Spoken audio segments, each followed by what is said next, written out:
Samoa, Sekia Samoa.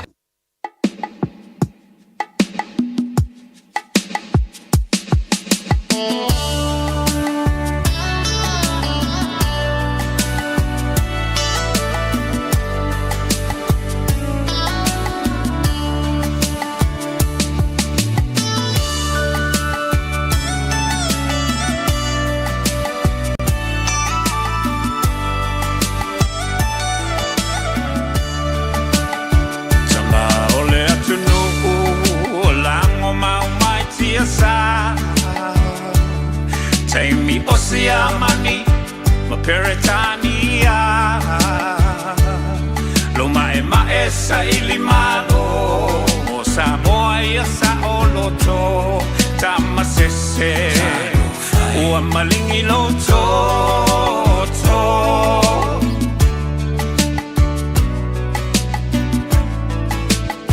Naitina ole mau, ua aula uina ilau. Le toloto te tele, ele aio se fefe. E au solo le pongisa, ile vao esa ili otama, e momoli. Nai alato tau mafatanga. Lawaki alangona persio iguleo. Ele pule ni palangi la Samoa. Ole mau pule, ole mau la valeta ua. Ole mau Samoa mo Samoa.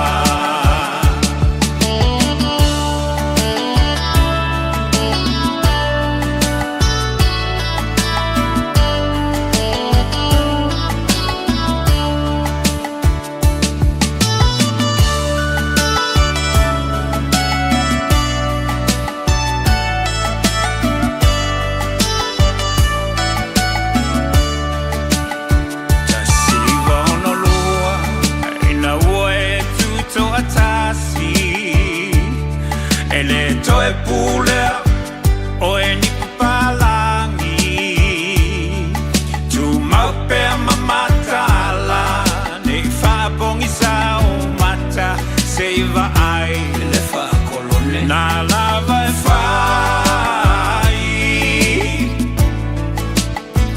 tu la fono uma mai malo au fatasi se o ai na fai e papalangi e tele lava ina fetena I matatu manga masani Samoa lauanga nu o taule loa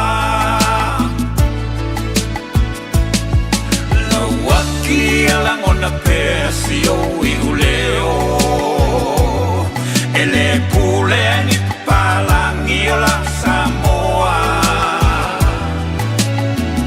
Ole mau pule, ole mau la valeta ua.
Tasilima ibatolu Amor Radio Samoa. Tasilima ibatolu Amor.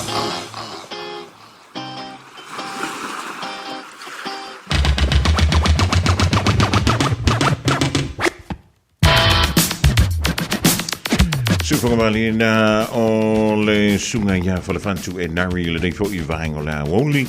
Malafantunga e whapea la waki o lo langona pea si o leo. E tala tuele tātou mafutanga le nei fo I vahengo le Aoauli. Fa malumal winga o le tau le nei a solua so fa o le divasino mati lua whelua lima. Fa talo fa tuai I lau mai mo malau fa funganga le nei vahengo le aso I le tautua. Fa wau le nei le siu funga le turu Radio Samoa tasi lima Eva tolu a mo ia talo sia. O lo maruia tātou umai le lofa malanga le lei o le tāpa au sili ngā tai mailo o tau soifua ia malo mantu wala I le neifo ia sa fau e wha wau I rai ia tūte ma whaiva lo filima e pe o na tofi iai lo o taupa ia ma lo o taupa malu. O le whantalo whalo da le porgalame la Aoauli ma Fofogamua I le neifo I vahengo la Aoauli. Ia o whianga I le tunu ma vai ainga ma whainga mano longa mai tūte ma ngā luenga amanta o le tai au na li la.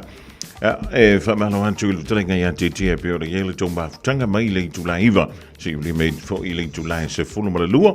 Le sunga lawa ia te vai meni fa pe fo il faltua ia Natasha va e lua I le polokalame le maa lua o le tai au. Ia po le breakfast show o le Radio Samoa. Talo si o le nasa maruia me uma I le lofa malanga leanga le lei o le tua. Ia ai antonu o le so o le sa tātou tali uma. I le tūlanga e pe o le iai tau o banga ale fono tanga ale pā le mene o Samoa.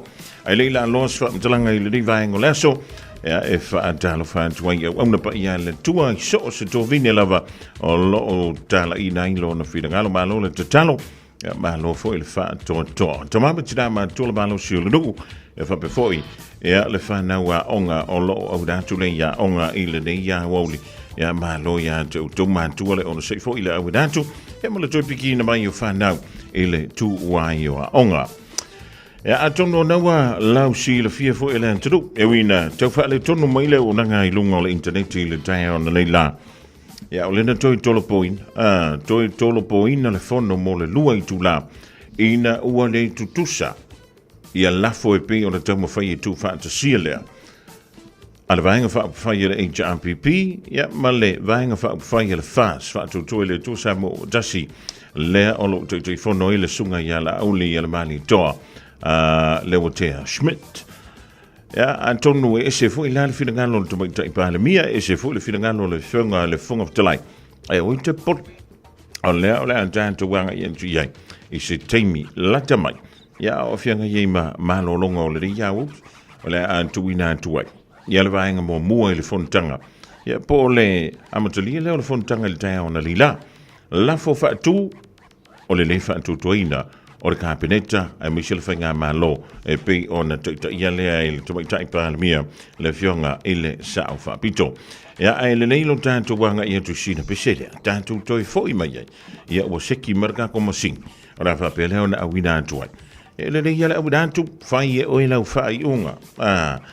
Ai o le vaenga mua o le nei nei fa le ton ina nei te fua e masau mai male a koa e pe la sawa shumaka vo le aka vale la le ka fa o la kebingi ia fa keke ar menga sawa o le wa solua ia le fua amatan suinga mali le tau o le tau o le autumn o le tau wane o la au le tanto ia no fo oi mau fau le chama fuchanga po ofea sona iunga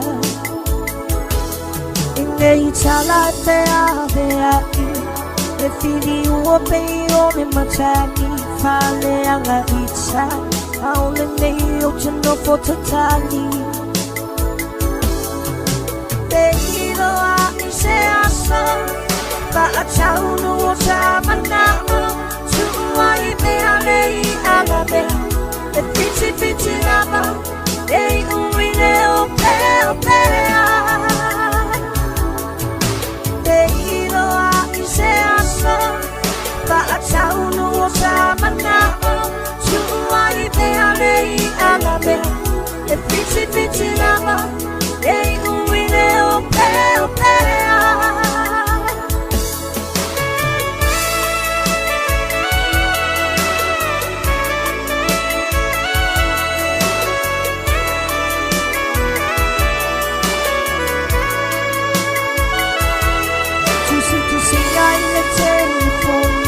Siningia ita so faamaw na tatu na tala se ia bangana leoti singa wa ela ma le anga umama le pa aponga se abano amo ita se yo uta ua tuai te ilo a se asa ba atau no samana tuai be alei alabe e piti piti lava ei uine o pea te ilo a se asa ba atau no samana tuai be alei alabe e piti piti lava ei uine o pea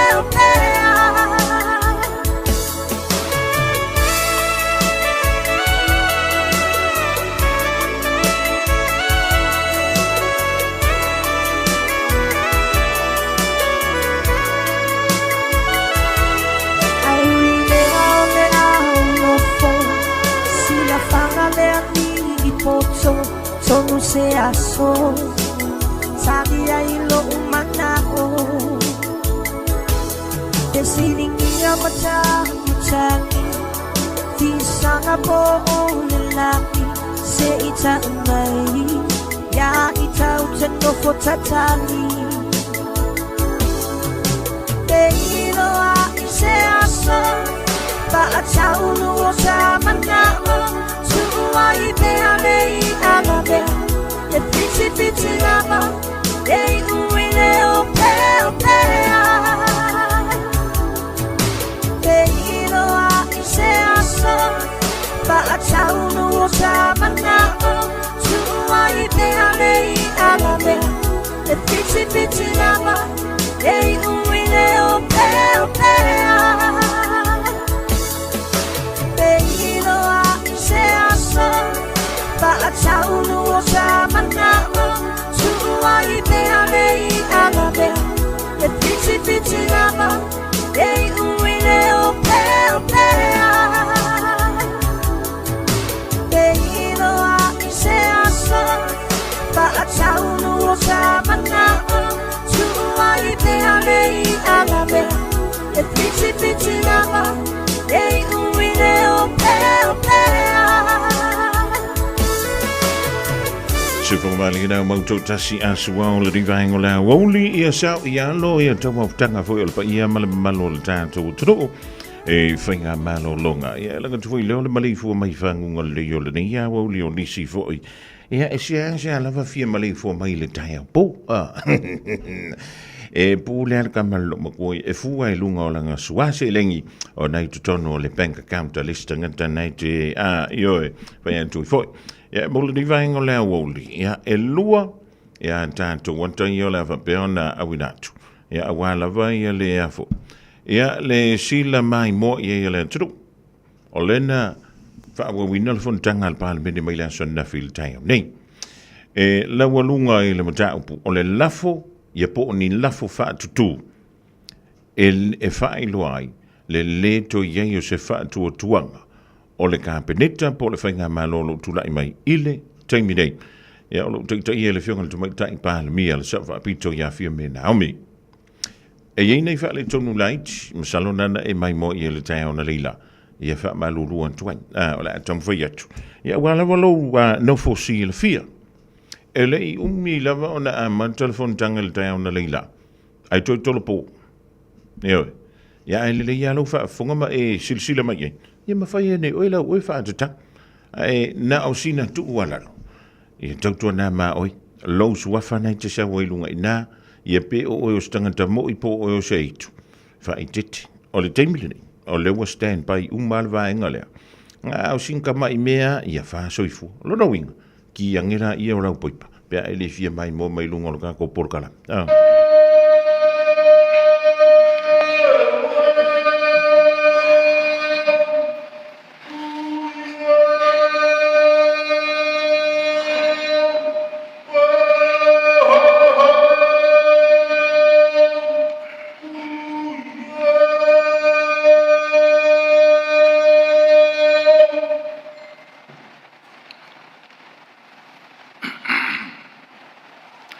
te whasisilatu am taria ni tau manga le fono ao whai tula fono.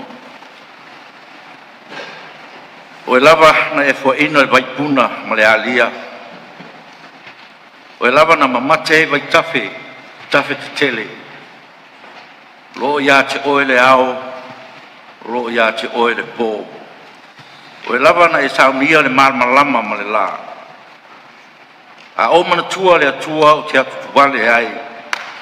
A o mafau o te loto vai vai ai. Lo e ta fia mata ina ia lefia moe o watu o tuwale o te lempa iai ona o tu tala. Ile au ngalava le malosi ma le mawalunga o se olo. O se funga lava o le mtia ma le sau se mtia ai le la au. Ana lese noa le lofo le atua.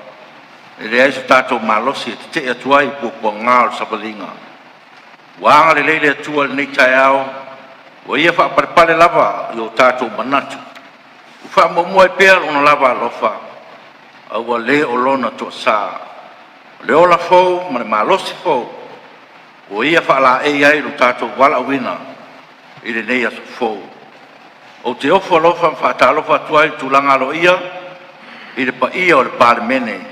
Te vai atu sa e le avea o le fono usu tu mawalunga le atunu o maunga lava ma tolo tolo whaitawina e pale whea ngai ma le tausinga atu mua ma pule o wha maa lor soi pua manuia ma le langi mama o tātou whisangsangia i le ori ori a waile tu le moe e le moe lava o ia le atua o lo whawaya e Samoa ma le nei pare mene o ia o le tātou tofi i le nuu o tangata ola.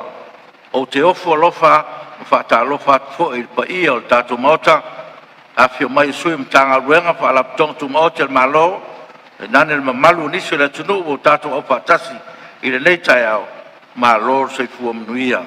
Whata alofa fo i le sila wha tapo e mai Samoa, le ngata i Samoa nei, e whapea fo i so se tafo le lau langi, i o tu langa wha lupe lupe ina, wha ma lor fo lau, ma lor soi fua manuia ma le langi mama tapo i meia ma le manuia le or faiva o sunga fona fia le tunu nei tai au e na stau tau le mau le fong talai e na spa moe moe tau pare le mtangi pe au noa ma le mana o lona ngang pa ia i o tātou wha pare pare ai mo fe mulu mulu wai le ame tonu e lala o ai le liu o tātou waa le nei aso o tāpua ia le tunu o tātou faiva o le manuia fo i le nā mo le tātou wha tamasoali inga. Ia tūtau mua i tai sau le atua nei aso tātou te tapa au i ai pe amo o mia se psosoani. Ia wha manuia le atua i sunga whana uma le atunu wha tō wha mai le langi so o tō whina ngalo.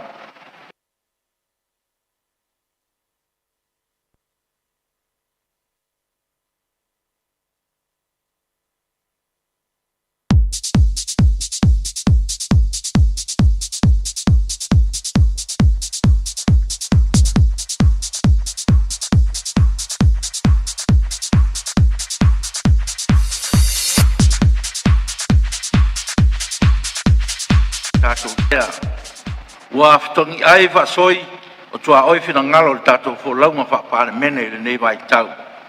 O iei fo le fai te tenga ia tau i ni mta upu male ale le fai tete no fai iei se fai unga. O manatu i lava ina ia alofia ni tua inga e fa sanga mai ia tau mal tau singa o nufoa. Ai le lei peo na o mai lungo le pare mene e vatu ai le fai unga. Le lava se nganga ia tau e fa lafi se mta upu. Lei foi se isi fono e siri atu i nei. O le pale mene lava te tau no whaia le tari o mta upu. O mai mo sona fina ngalo. Tau no menino le taitai il malo le aso nafi. Tato o tala noa mo mo le lafo. ai fa sol muni ngal wenga malo ono manatu lea e leo to sidi se isi langona o leo fina ngalo malie te tai o malo e tala noa le lafo o ni sau noanga foi anafi wa tu ai la te inga o te fa malu wat le se nganga fa penal fong talai lo manino lava tato mtafa yoi fa suis fono e so ai mtafa yoi al pare mene ia e leo se mtau pu mo mia stato fila fo inga ai manino le fa fong tapo mai al pare mene male tuno so foi o tato waso na nafi tolu la for suis fono al pare mene mo le tu malo palota o nganga fo maunga numero tolu o te tapala o fionga suis fono mo nganga fo maunga numero tolu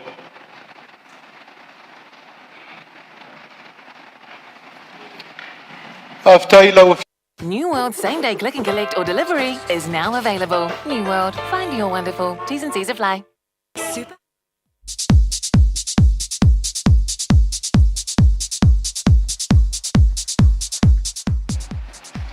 Pongfitalai mo lo wa vanoa. O lea wa maea o na e te tala le langi. Ma tātou whanono manu mo tātou valvarusia. E whina ngalo alofa o le atua. E fio mailo na mana e ta iala mo tātou le so. Le foi wa maea o na e whapae. E pa ia ma le mamalu o Samoa i o na tulanga whalu peina. Le mamalu o le neipa le mene ma le whona usu.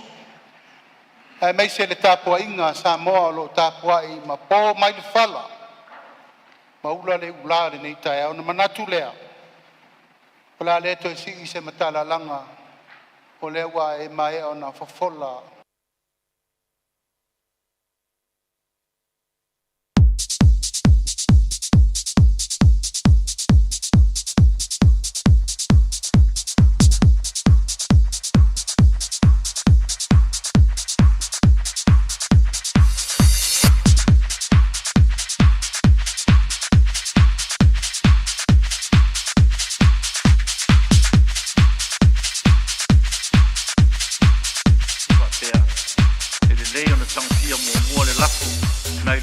Wau ngā wenga pare mene ai o lo fa malu mai le lafo lava le nei o lea o le a fa o ai le mta upu tu sai mai ingo tu la fon tu mau mai pe foi on tolo po mai el tato fono le so nafi o lo menino ai ingo fa vai I lo na ta upu tosu tolu pui lua pui pi ma o lo o muni ta ia e le lafo ina ua fa alia menino mai ai upu le fa tu ino le kapeneta taruai o le au ngau saunoanga nafi o whatawina fo I le lafo na ia tala noina o se tasi o mta upu o tarwhea ngai e tusa o whawae ma tu la fono tu mau whatatia na lafo lauloa fono Rai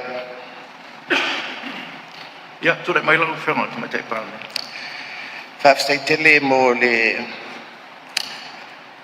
forsanga manino le neitai au whangasoronga le tātou ngā wenga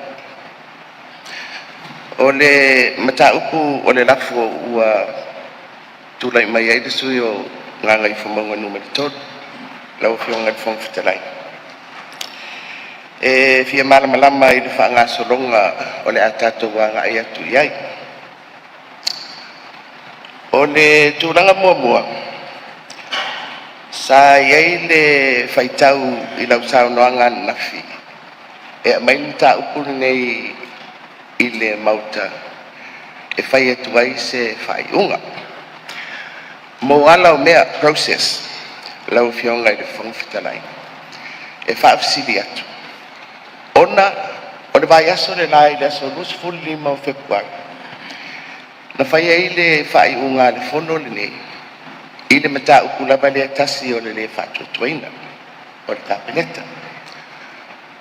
O le whai unga o le na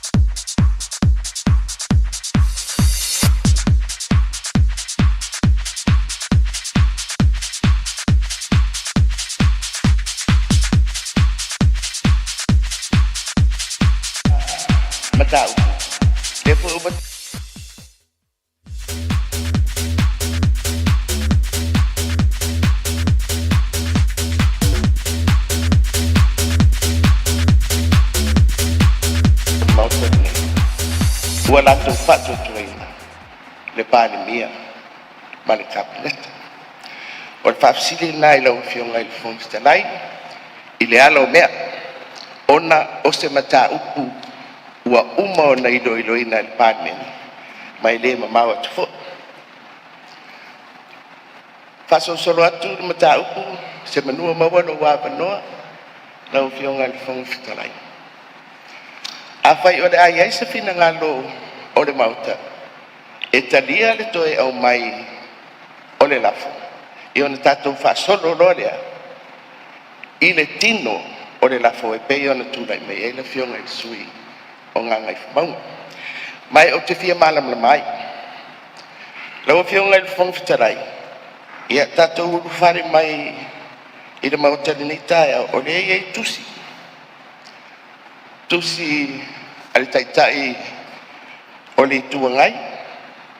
Ia, ma le tusi ale whionga I le sui o ngā ngai whamaunga nume tolu. O lo whape mai ai, o lo whai se whetusia inga, e winga I le wha upunga o le lafo. Ina ia tau mawhai ai e tu whatasi, a whapea walangorango atu, e le tuangai, le lafo o whatu mai. I ona tu whatasi lea. Ia, lau whionga le whongfitarai. O le tusi lea ale taitai o le tuangai.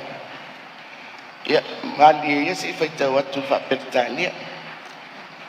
With that in mind, we have considered the fast motion and have attached amendments to strengthen the said motion and as a condition for our support of the fast motion. Tusi lea taitai o le tuangai. O le whaelinga tusi ana nafi, e whionga I le sui o ngā ngai whamaunga. Lo whapea mai le parakalafa tolu. I have considered the amendments proposed by HRPP and have decided to accept their proposed amendments to my motion of no confidence, subject to some further minor changes to those amendments. Ina ia manino le mauta I le tino le lafo lea ua toe au mai whaamonemole lau whionga le whongfitalai pe iei se whaamaramanga I le taunuunga o whetusia inga ia ma le atangi ai I le lafo o whataatia aloa ia I te tonu mauta au tātou mta upu mua I le alo mea e visili atuai I lau whionga pe le alanga te tau ona mai pēr le whisili, pe te tau ona toe au mai le mata upu lea. Pēle ai, ona o mai ana whai e tātou whai unga. I le vai asu mai, malo whanau lava. Malo, whaftai sa noa I lau whionga te tai il malo, o le ho o maua le whinangalo, o lau whionga I le paramia tu sa o tātou mta upu. Mai, o le ngā le na forsi atu o le whongfitalai ma le tūlanga o le name ta upu. I le taria ina o le lafo a le sui a ngā ngai whamaunga numero tolu. Ia atono lewa uma no whamanino atu I lau forsanga. Ia mafua anga ma tūranga uma I pio na iai. E taruai, ia olo tūlai me lava le te tai malo e whina wina pea. Le tau o na te ena lo taria ina o le lafo. I le sui whono mo ngā ngai whamaunga numero tolu. Ia e le au ngata whono na fua. Ele o le te ena, o le whesili lau whionga I alau mea. Pe le te tau wa le te sao no mai, whai en mauta whai unga. O le lai whesili atu I lau whionga, pe le tāra whianga ile, mai mua mua le whesili, I le mauta. Pe te tau na toi au mai le lafo lea, pe le ai. O le winga le nāri, o le mtau, mai whanua. O le wa o sao ni atu e watu le whesili. Ai, Teu ngai am whamtalanga I o tuina ia whamaneno e pēr le tūlanga o iai le. Lau whionga le whongfitalai pe pia maua sia manoa. Ia, tūna mele me sao leo leo. Aptai te lea lau whionga. E tūranga le langa le whionga le taitai le tamaitai parimia. Le fia pama whai a whasile na tua I lau whionga. Ia I lau whai tau tātou tūla whono tūmau. I mo sauanga hoi lea I tono mau tai se mtau. O lo iei le vaenga balsu tolu. A iei se mtau po umana whai iei se whai unga ale mauta. E le mawhai ona toe tango fia sea matau. Ai longa e toe maalilia le mauta. Whatatia e se tulanga na e toe asiang ne umana whai isang whai unga. Pe saola fai tau atu tulanga le lau fia. Le la papi atu finangalo le finangalo tamatai panemia. I lau fai tau iei. Fitu aso talu ai sa fai el palo tanya. O le mea tas. A leo ese tangata ia au mai e tau lan to e tal non mauta. Pe whatatia ese nan fai ungan fai vaso nen teni. Ai to amai ta pulito. Man falo tele lau fia. Ia o te loa I tu unga e pensau no lau whionga minsta o le lava ua.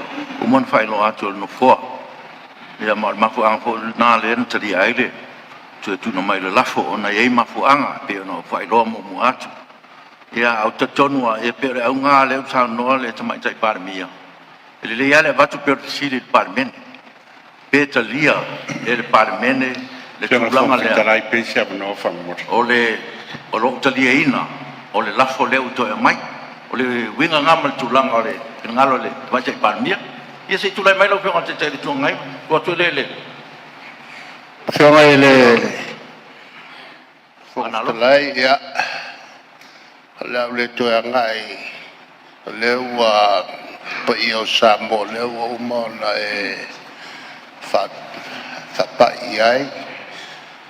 Wa i luma fo le tua le tātou talo whawhitai. Ai, on ta upulea o te fia tulai tua e lau whionga le whongtalai. E whasinu tonu e le mātou lafo e teu teu. Uma voi on la tuinatu e le mauta le mātou lafo to e teu teu. Malie lau whionga te tere tuangai. E tāua le vanga lea. Tona e se taimi o na tatou o atu le tūlanga lea. E tāua le vanga lea. O lea wa whaitau le tali. Ua au mai. E le pe on sauno iai le whionga i le mai tai pale mia e ai teu teunga ta mai teu teunga ala la winga la ala teu teunga le wa mai e wi ina fa pea o ta mai teu teunga ala mai to faitau o magwa ke le me yo wa fi ai le la u te fa pea kwai e matu te le talia teu teunga ia na mai mai tau foi la wa tau di mai na la fionga ia le mato tu se fa I lot e tau ona te fa solo muri mai tua ia le mato teu teu on lo le on tasi le mato fa moi e fa malu atu e le vai na to tele on le teu teu le na mai le po o le val po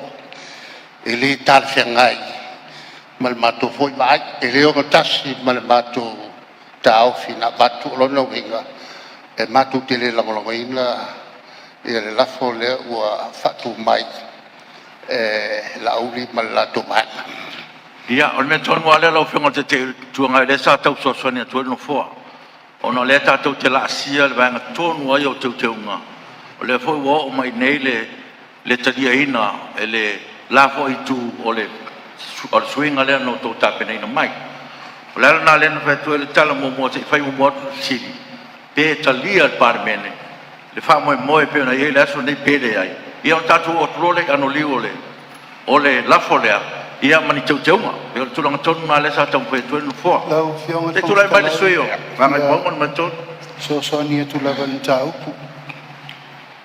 le wa manino le sa no nga tai tai o malo tau fa pula pula ile nganga o le talia o le mato laf e te tau na mai le moto le o fa longo le mato siringia fo ia lo mea ma le processo le na tapena la o fiong al fong talai o le process mato te le ia ina la o fiong al fong talai na ina le pule atoa fa'atontonu folauai e ato manatu i le lafo na mai e le ituagai e le'i faia se process fa'apea na sauā le lafo au mai lo totonu e le'i fesiligia fo'i le maota na mai lau fa'atanaga fa'afofoga fetalai na lai ona talia le lafo matalanoa e le'i ai fo'i so matou agaga e toe fa'alavelave na tu'utalaloa lava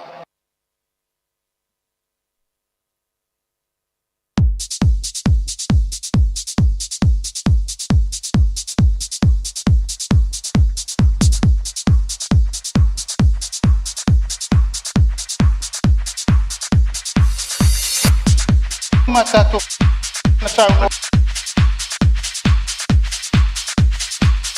ono le vai tu la fono e sape fatau nu ai fa uma tu pela utala le mele na sauno ia se fa uma point of order wala la no la fio la fio nga te tai o le tu ngai ona po na tato fitu na ia lava i tu langa o te ngai na tau sauno mai ai o tato te nga uma matato fato fala nga ta pena lo ia la fio nga fo fitarai e le se mea e tau mfai ona o me fi fa sa na i se te malia la fio nga le su nga lon tolu se tu pela no le tu vai pa mi fa o mai lo sa no ia tu mai lo o te tu la e tu mat fa lo ile tu le sa no mai su nga ngai fo mau to ile fa pea o le ava no tu sa mai e lafu e no fai le lafu al sui o pa o te o le tu ngai tau fo tu le ava no e mai e le lafu ale fio ngal sui le sa no tasi lona la fio ngal fo fitarai e ese ai o le lafo le o mai nei a wa uma ona fai le fai unga al parliament. That's the difference. E le fa pea faitana noa le ai ua au mai le fta aton vai aso nuan vai aso la na fai ai le fai unga tutua i lunga le au mumuia fa mai a fa tutuaina au marcapreta o le senga na o le fa'u fale mai o le lafo mua ma le lafo lona rua lea mali ia le tuma manu ai fa mau se fa tu tala no fo mai ia o le mele vale fina ngalo ela o fionga te tai o malo o le winga le o triina o le lafo po o le fa'atangaina mai le fong fitalai o le isu le lewa mai le winga na o le tau fu atu no fo ia tatu wangai mo le mele ia ona to atatu o ai le swinga le pe on tu lai mai te tai le tu ngai malo fionga le swinga ngai mo ngon mo tol e manatu lava te abatu mo mua le pisili le lango le o tu lai mai le te tai o malo le winga ile talia ina le fong fitalai o le toi o mai ngol lafo o le asfina ngalo parliament ia on tatu o toi le tu lango tatu lafo o te tonu o le tulanga na e whaingo fie po tato ngā ruenga. Ia o tato whanga solo e loa lea. Ia wale ngā whalo alo. Ia te tulai mai ngā whamau. Ina ia manino lava le wha moe moe langa le sa tu lai mai le teitai o le itua ngai. E winga le lato lafo langa le la tato tara no le talia ma le talia o le lafo. Na whai le wha iunga ana po. I le toe fa pe mai o le tua ngai wa lei wa ia la to te ngai le talia me sa ma to tu si ai o le mato tala na fai fa ai loa il fofonga feta lai lo to finangal o le al me to te fai loa ai o mato va va e le ia se nga o le mato manatu tu mato finangal e au nga tas na mato fa pele o mato talia me le sa no mai ai tai tai le tua ngai fai o le o le arfa upunga lo ia ma fesu ia ingo fa upunga atasi al unga o le fa tu ina le malo o me na o mana o ele ia mai le fesi ina ia sila fia le tuanga o le o mato talia le tulanga le il mesa sa no mai mo mua ala o sia ngal fonta tu le mai le tata le tuanga le sa nga sui o le ai mo kwa ke le senga o te tunga na mai aton le sila fia o tona o mumu o le mele la o mai e mo kwa ke le ale se senga mal matu la o le fa pupunga la matu tu la o fionga o le o matu fayat Tātou fo i le tau lafo mua le toi tunga mua. Patatia mai pe a whapeo lo tau whinangalo lea tau te lea ta lia teu tengo na mato o vatua. E ala i teu tengo na tau mai. Ian tātou ave whātasi lea. Ea on whasi silanga na mal whalalo. 1 minute, you're doing a little DIY.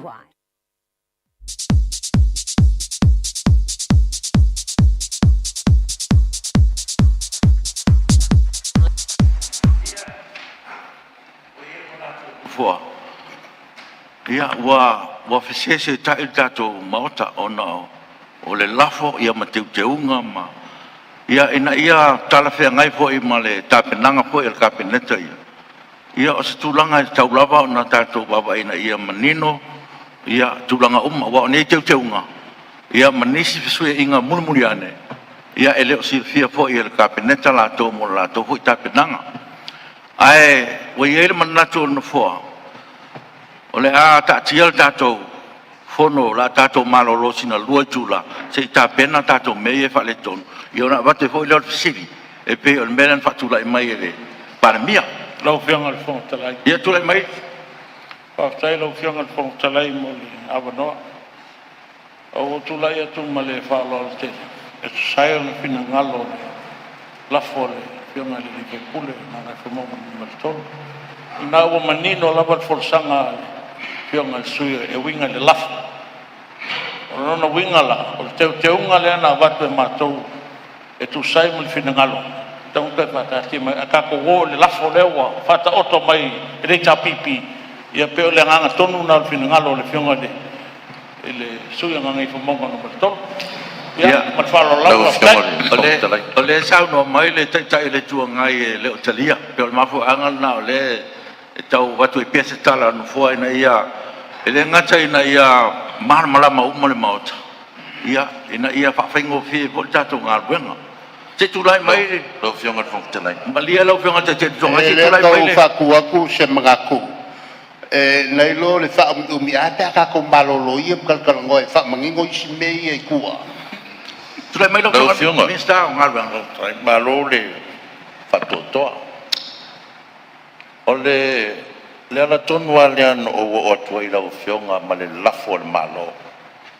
e fai i lau fai unga sai matu la fontu pau a o le o tatou e vesi nei ono wa e toi lafo mai pan mene ana fai lava lau fai unga i le lafo le ana o atua i lau fionga ma no tatou te le vesi e ma nei a lau fina ngano kako malo lo se dua i kula ia o i el manatu ka pena no foa ele le ale tato wa nga tato nga wenga ia o manino i tu uma ia pe on fa de tono mota ia na tato to te mai le se isi lua i tu la ia o ye se isi swing o tato nga wenga o le dawa mai mo atu ia le tato tu malo longa la le lua i tu la a mai a tato tala mai ia se yuli mo le fi le a wida tu pe antali tu la just ya ona to e wida tu le vanga mo ona ye fo le bene tupu ile vaenga lona lua o le saufa ingale al pale bene il lafo e pengo fa tuina ma tala no ina ile so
Mano no sai Fofogamua e whaatara whātua tāpua inga le tunu le nea ori whafonga ia tala mo le so mo tala tamua.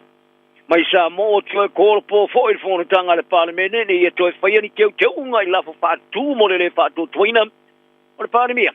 Ka pae laksan mātua I le o fia I mea ai mo te mikia o ngai whaia I sa ngingisi mamai.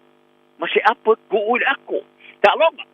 Mana ora kapiteni le moana Pasifika ile na awa tiri a wala e amatai ona mana malo fa fonga ia fa liwino ni tala mana male mai de parlamento Samoa o toi fata tia fo to manga le fono le parlamento mo le aso taiao e pe ona toi tu wai le ava no ta ori tu ngai le HRPP tu le episode le maria ngoi mala u le mali e to le o te smek e ta o le fast e to te wina la lafo fa tu le fa tu toino to mata parlamento fia mena au mi mata afa ona na fainga malo o le fa unga sa faia I sina taimi o mawai atu nei ina o toi teli o mai le parlamento mai le lua I tu la sa fa malolo ai a o tom faia I tu ngai ma le tu o le malo e tala no ina ia fa upungo lafo fa tu fa sanga ia fia me mala na fainga malo o le lafo fa tu o le tai o le patia le fast ma le fai pule o ngā ngai fo maunga le tolu ia la audio le mani toa ta le tali ina tu le epa ina o folosia le parlamento le amatanga o le tau afianga le tai o nei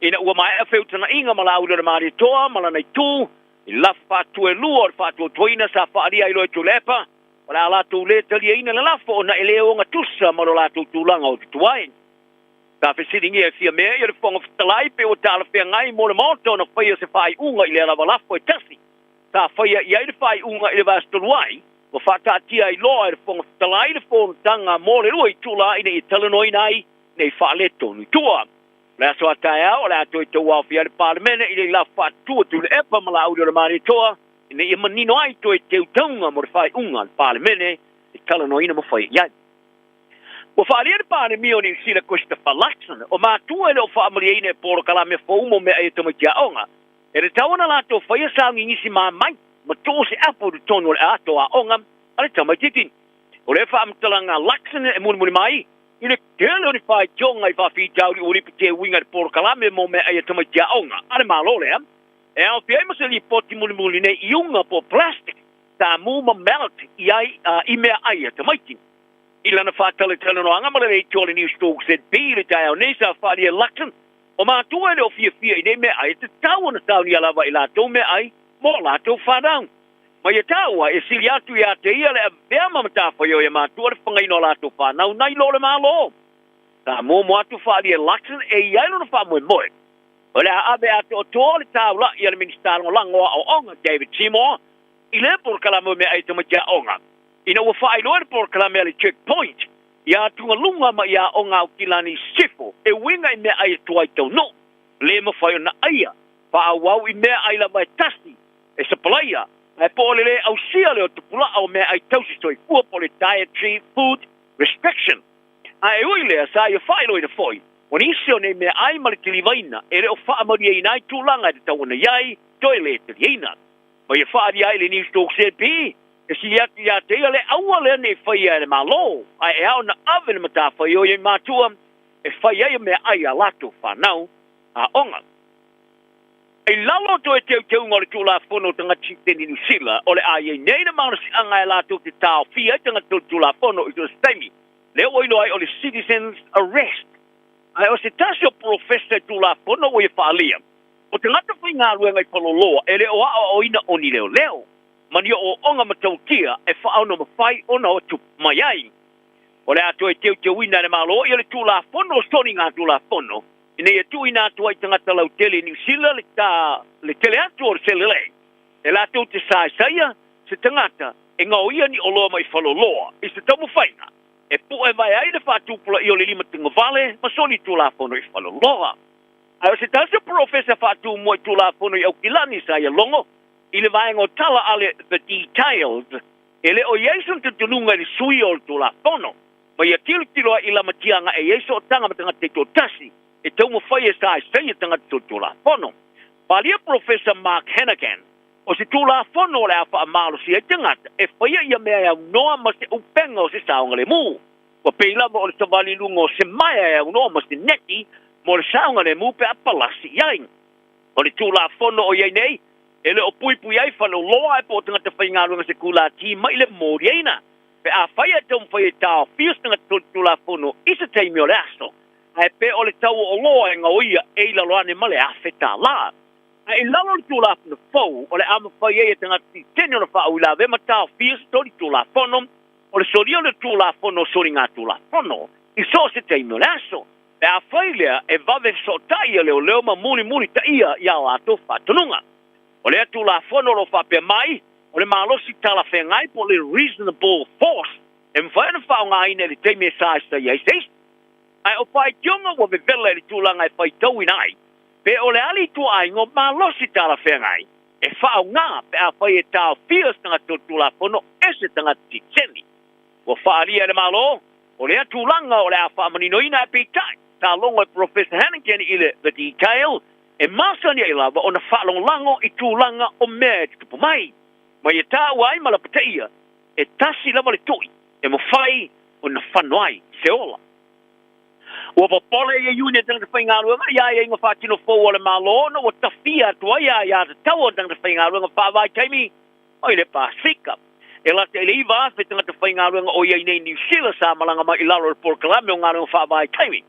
A o sauni atu mo le pisi le sele ino whala waina o le vai taimi o le mai ai o le tau mafana whana.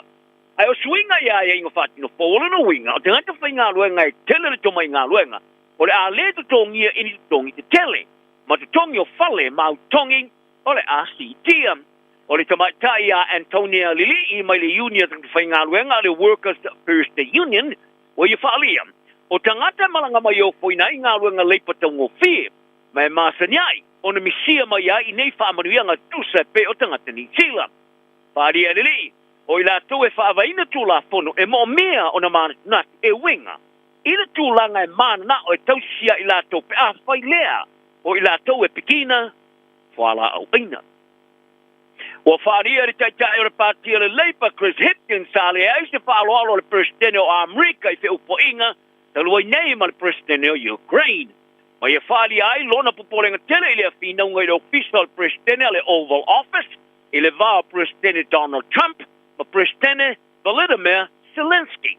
E le o mawhaina whaali e Hipkins pe o tū mau pēa lona whātua tuina o Trump, e sa i tā ua o War Amerika e mo mia o na mawhau pe o le ale winga o le whinaunga. O le whaamtalanga Hipkins i le mai ai o na whaali e le pāremi o ni sila Christopher Luxon, ia le atiri wha amalo si o le longolango ni sila mo Ukraine. Na whaali e Luxon o Amerika tu mau lava o na ave mapaanga wha amoe moina mo ni sila, mai nati whātua tuina ia Trump, e u lava ina whainga tauna tiltiru e whe upoinga i le vao Trump ma Zelensky. O nei whe upoinga e mafua mai Somalia nga sa tu e steinia le vao Ukraine ma Amerika, e se tau mo whainga mo le tawhia i o le tau e le vao Rusia ma Ukraine apitai. O le tentonunga o president o Ukraine, o le whenga inga ele o whaamanino inai, ma ofo inai se malu o le pui ngolo nā tunu. O lo o iai lava Master Salonga o talanoanga mo le tau si o le pile mu i le vao pule ngā Trump, ma Rusia, e au noa le ma le awa iai o le malo Ukraine whiutana inga. Pa o popo iai ma le whaingoine Trump o Zelensky o stangata pule te tū po le dictator, wa langa ai pupolenga e whoringa mai, e mafuri le langolanga o Trump i a Rusia na i lo Ukraine. E ta longa le kapiteni o la roka pia le mana Pasifika ari savea o i whalia ua mo mia le aua rama te tilo e wala. E te tau eo manu malo i nei ta longa, ini ta longa a e Joyce Fulma le tolu e whasalonga le tamarisanga o le supa la ka pi Pasifika o te toe. O le manatu savea sa whaia le teime o whontanga mara o whairi poti le mai ai o le ta longa i le pola sa whareile, le sa whai ina i le awa le halentes to su tasi le suriva i lisi tua le alaro papa i no shoa. O le tālonga o le whasalonga i tōru o le tāmarisanga, a iei lava le awa noa i tau e le moana Pasifika o le mana malo, tulua i le whau malo o le latu tāalo i le vaenga telo le tālonga. Se i vanga na ai i le lau papa tūsi ai e pita sile atu na tāua. O sa vea sa skoa i le awhanona lua au i te taila na au i le toi tuli ai mai le tosu tasi te pulu i le awtaimi, a i whaadi ai lona le fia i le unga sa i le tālonga. E u lava sa i a whaadi i ina le anganga tōla na au mo le tawivi mai, ai sai faria foi tau lea e tau o tele ia le amata ona malo ini talonga o le anta alo malo le o blacks we faria Tele nei se tilo i le au di nei vai aso o sa niante mo le la ta longa malana au mo le Hurricanes i le stonai. Ai o le temi reo le numero valo le Blues Hoskins sa toto o fasalena mo le totalonga i le taloi. I le tuli fafo ma malai se pu fasoli tula fono le talonga sa mano malo i le Hurricanes i le fai unga le vai aso. O le pu sa fai ia Peter Lankai. Ai wa nga ia tu i le tau fai unga le talonga ma fa mai ai le talonga i le Blues sa ta alo to fa le lava sa manu malo ain. O le tolu ta alonga wa whaastala ai, o le ta alo le Blues e noa ma sa tutu, moni ta alonga ta ua o sa unia tiai e au fia le ta alonga ma le Brumbies e au kilane le vaso nei, Chiefs i le Hamilton le vaso asau, o ne tue tali malo ai le Crusaders, i le isi vai a se so ain. O le Blues e tau au i ta alo e no le ma le lato tamalus for word i ta alten papali, le sa wha malo si aru fafo ma le malai le teime o le ta alonga o na steia ilo nolu. O le presidente mo mo fa la bo tonga so kala ro langi FIFA step blacker. Ta tau no malana lo ia fa masino i Martins lata Basel i Switzerland.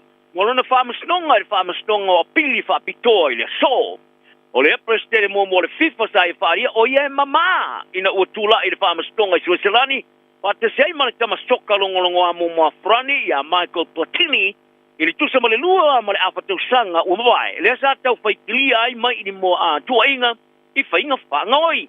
O Plata ma Platini sa tau whaikilia ili lua male rufulua. Ili whaamastonga mawa lalo i Switzerland ili mai ai o le fito tau sanga o suenga. I tua inga i tupe tongi e tusa male lua miliona tupe Switzerland i po le francs. E tusa le male tolu tesi male iwa wha miliona tala ni sila sa tungiatu i a Platini. Ai o lelo ia le malo i Switzerland sta apili le faiunga wa mafoina toi faia lisi pa mastonga o apili al extraordinary appeals chamber i Switzerland. Tala na le yaso mau o pele ona sai mari tofia mari le tunu maria le Aoauli.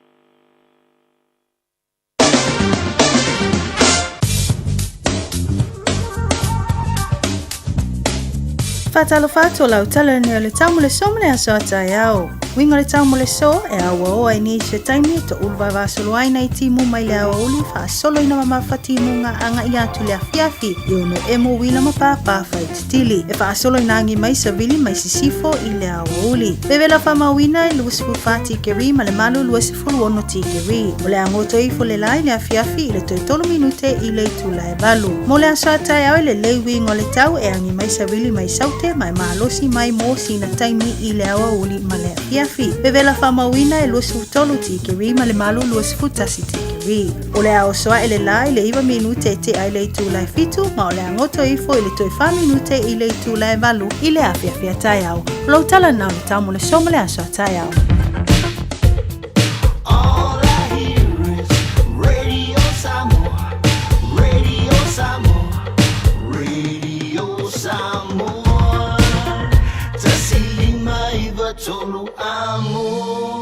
Radio Samoa, kasilima ivokuru amo.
Australia Marina Davis tine ole ele tolunga tuaita to telefone le ya wole pio fonga datu ma tabeding na le sunga ya se uli mala lefi ile de fo ya so lua to au datu ile July lua ba fi name sia ile down tasi la wole dei a velo of drama to my talo for malon so fo ole ya so lua le ya so fa la masino mati le wonta wole fa man we wing all the time Imanu ka ne ya fenga yele tu mga wenga tutu ma faiva lo filima.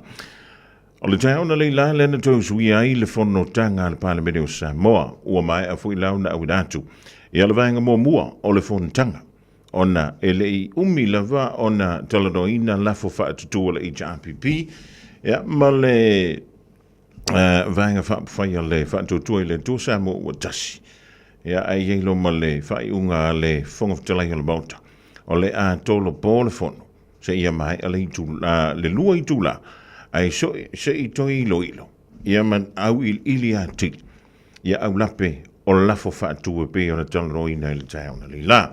O lona vaenga lona lua la le ding, ia au ala au mai mo, ia malau sila malau oe funga yang, mana tua mele tu ala lo le tantu porkalame, fa amole mole, wanta fa amole mole atu, mana tuane le tanto ngana o le fo stand by le tanto o fingar wenga na ona sasi lava ia ona ia lu so isi me mai moi fo ia to ul mangal fontanga al parlamento le tanto tru I Samoa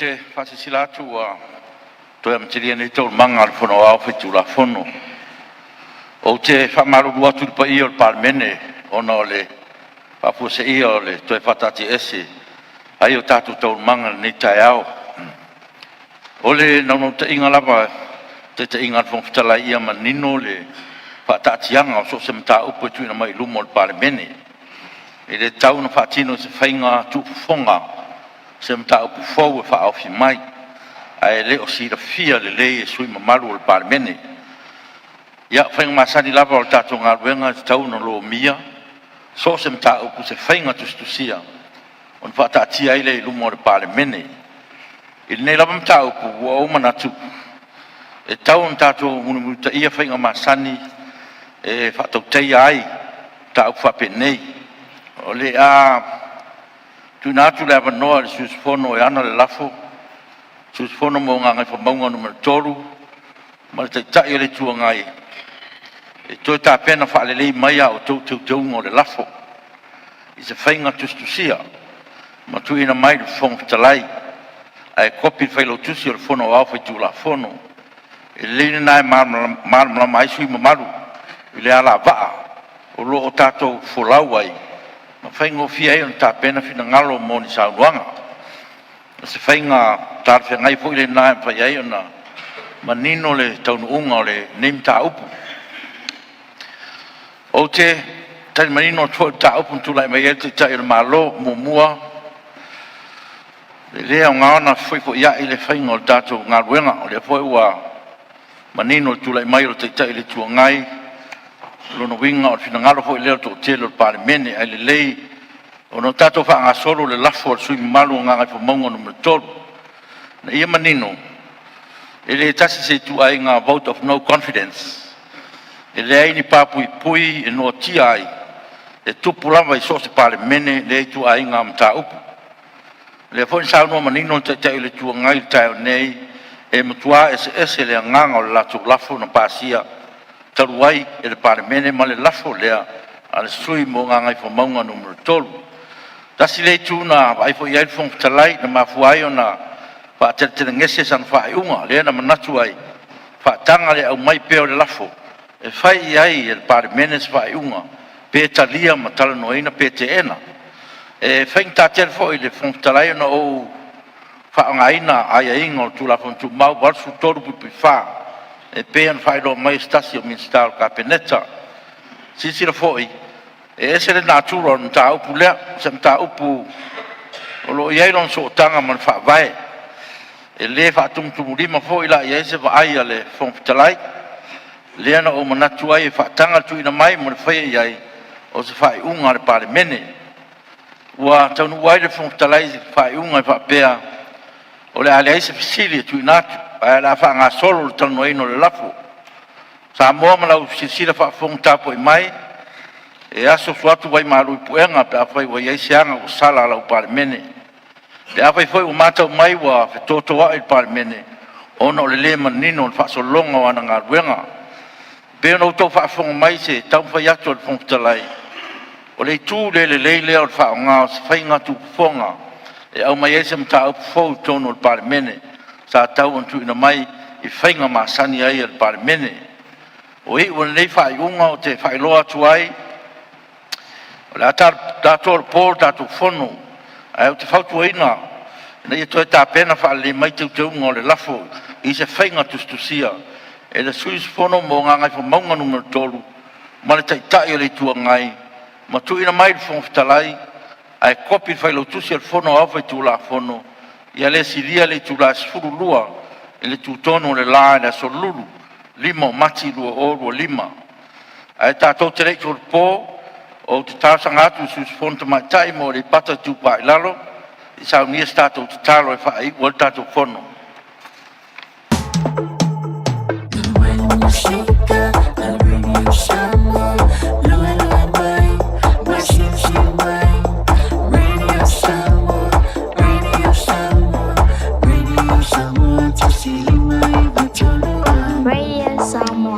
Ya au te ofula ha u ia pe a whai e tele i manino e tele i malama lama. I tau wana banga o le whonu tangama lafo wha tutu.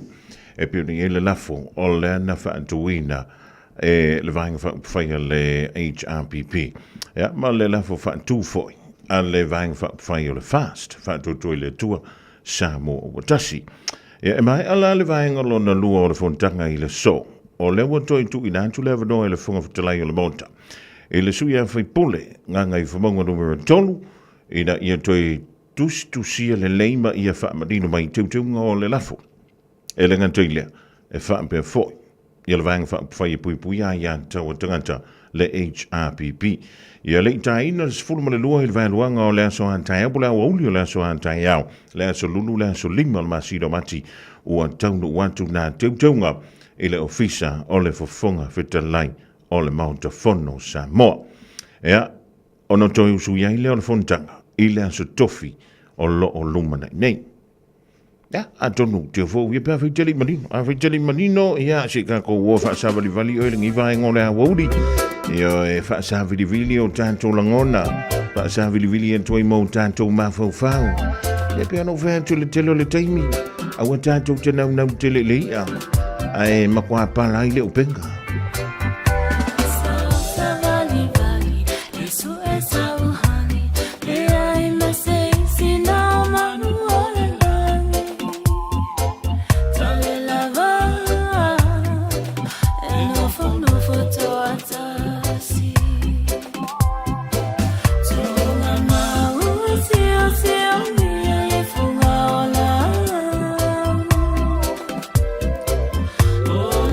Oh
Radio Samoa, 1593 AM.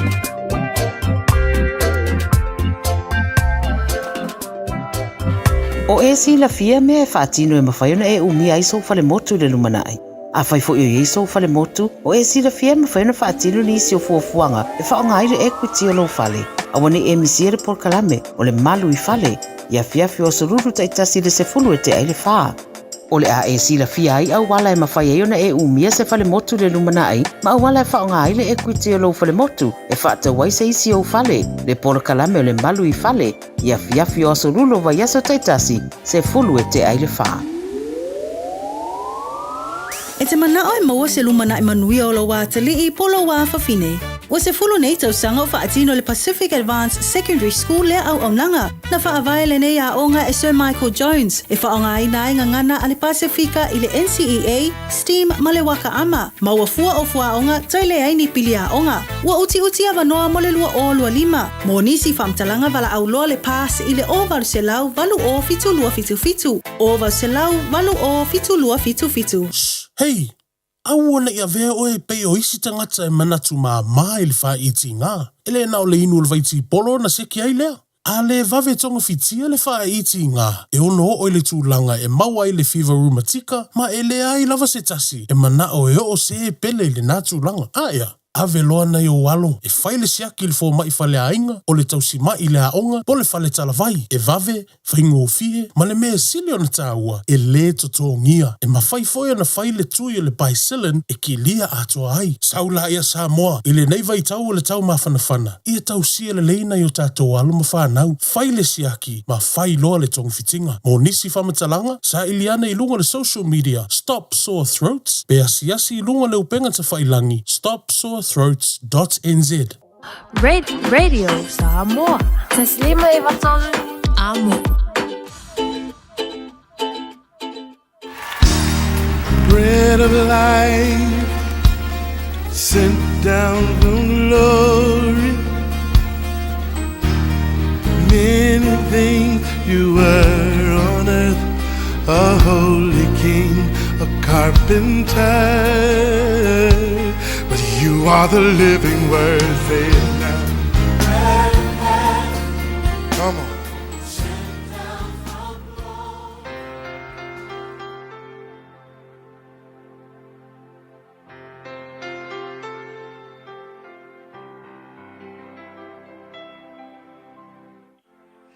Ele amatanga o le nei vai aso te fia lava e whawhiloa i tātou atunuu ia mai i tātou pulkalame masani le nei o le aanreto le ola ma lor soifua manuia o le tuse kolose wha al whai upu mua e whapea o outou ali i outou avatu mea e te tau ma mea e tusa ia outou polonga awa u outou i loa o ia te outou fo i le ali i le langi a le upu lai le asu le nei e whapea ia whaifale lei lau au whai ngaluenga whawhitai lava i le tua ono le nei vai tau a tātou iai e leo to iai ni menei o polonga ua ave sea le lalolangi le whai o menei o polonga i lalolangi ia ma ua le aise atunu o toe whaamalosia ai nei tu ai ngā au nanga whape nei peitai ia o nei aso ia olo o whapeo na tu maupea ia le principal o le tu la fono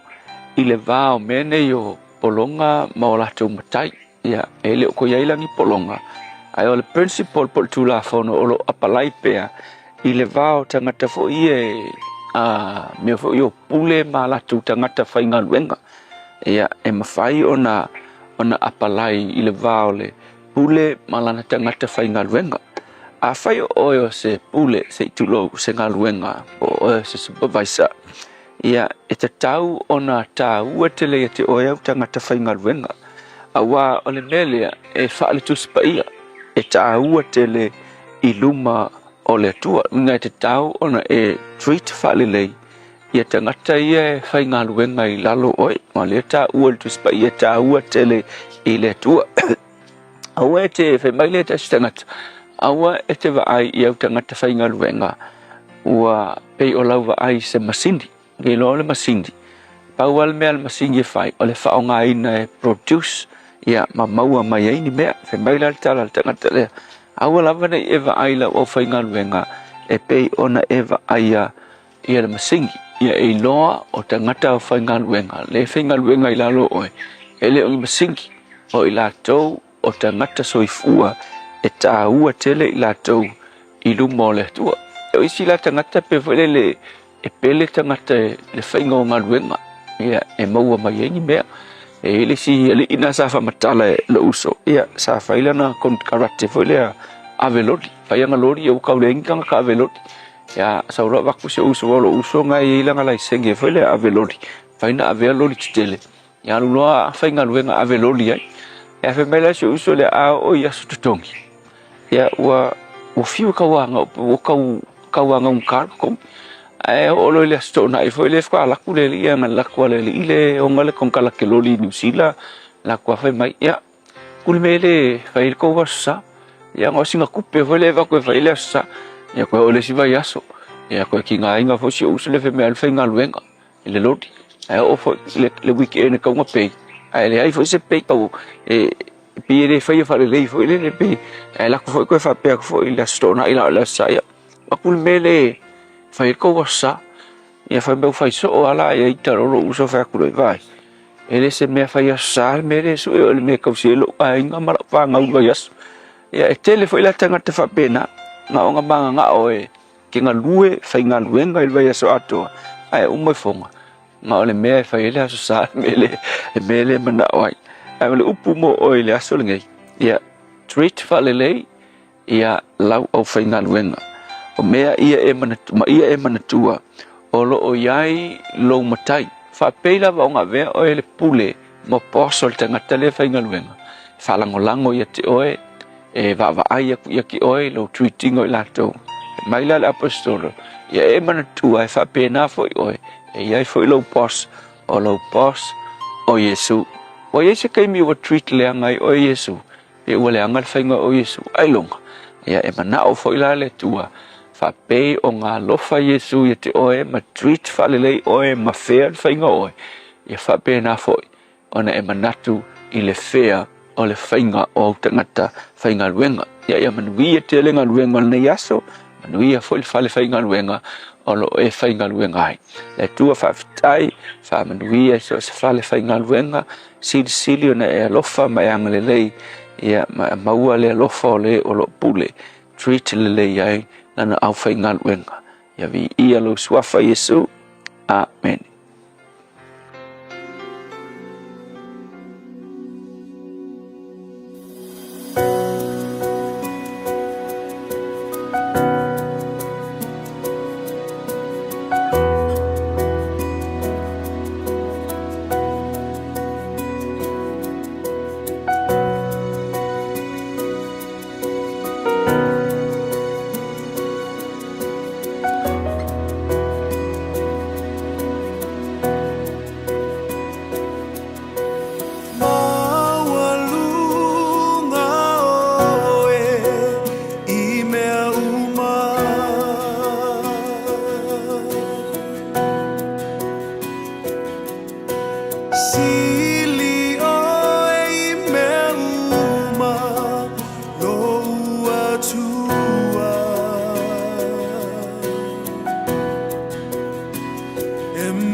Ilo une ianga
Le hallelujah worship team malabese wa whaikoina e manuelo e tawalunga tuai. Le tātou polokala pena wa whaikoina le areto le ola whapte atu ia pasta la whaele kopa AOG i lano i sawa i mo le tātou polokala me whaopopo mo le so.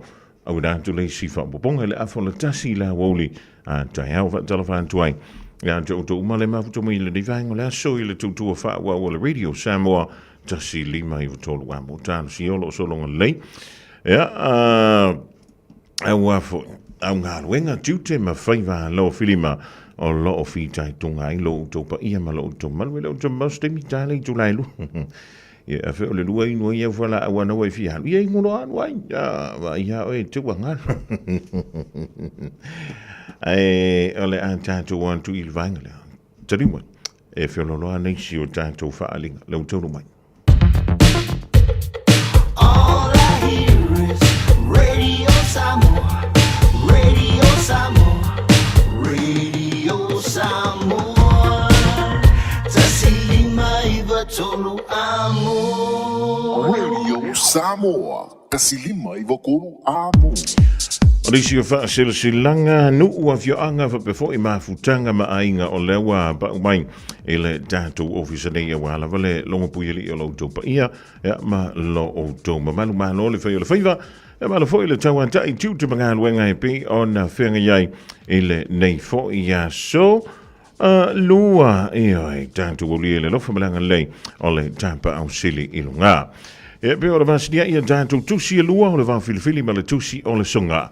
Au ringa lo sau lo minga o le tusi o le songa whaatasi ma le lo minga o le whawhilifili e maua I whaalopenga o Samoa I se sifu tutuila ma marua o risi o tala tu o Samoa o le ananga upo o le matafo yoia le matai I le whainga o whaalawlawe pi o whai poiponga ma liu le o siusinga o ainga whesila whainga o paolo o si I whaaloalo whaalanginga o I kalesia ma le tele o le ngangana o whaalo longa. Fitu se fulu tala le tauna o la ofisa la Radio Samoa I le tolu pa tolu ona Hobble Avenue Marukau e maua tuai sa lobinga morisi whaamtalanga wala mai le tātou ofisa I le lua ona lua tasi lima I vatolu lua ona lua tasi lima I vatolu pe tanga iane le shop radiosamoa.co.nz ya o indai ma whai ona whai sawa I level au oka ya ona lafo tuai le tātou ofisa nei I lo maota po o lo lawa. Local pe overseas, international pe o tua oi, ia e avaku lava iau a ao.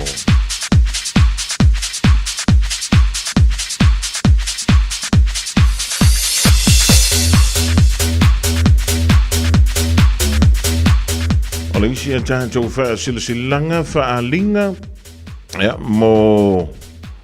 Ei, whakari e halari. E pe uma o le ua. Alu wantu, ia ua umaraka ko whaaringa le da. Lelei. O le isi a tātou whaasilanga wa whaingoina Rewa Summer Games. Soli. Ka whiola e whainga rewa. Lelei. E moa I whaapoi tū vanu I lau whaafunga anga Samoa.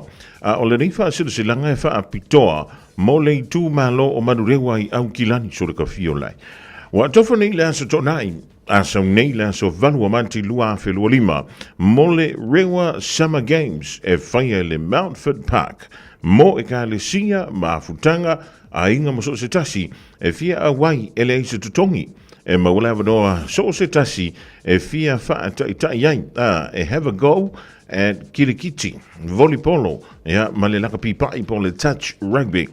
E tele ia ta alonga mo whanau ai maise o whale ainga o le aiai. O le taimi mua le nei o le taamrasanga o le Rewa Heart Kilikiti. O le avatau iai aua Samoa ma initia. O le aiai fo le taamrasanga volipolo. O le anta aloai aua Samoa initia ma Maori. Morisi whaamtalanga, whaapsota ifo Italia Tipelu Masters. I le telefoni o le olu a fitu lua whawha tolu tasi tasi.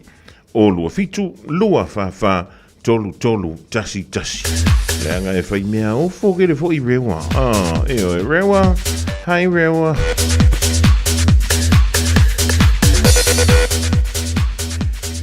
O le wha silasilanga mo le tūma lo o si umu.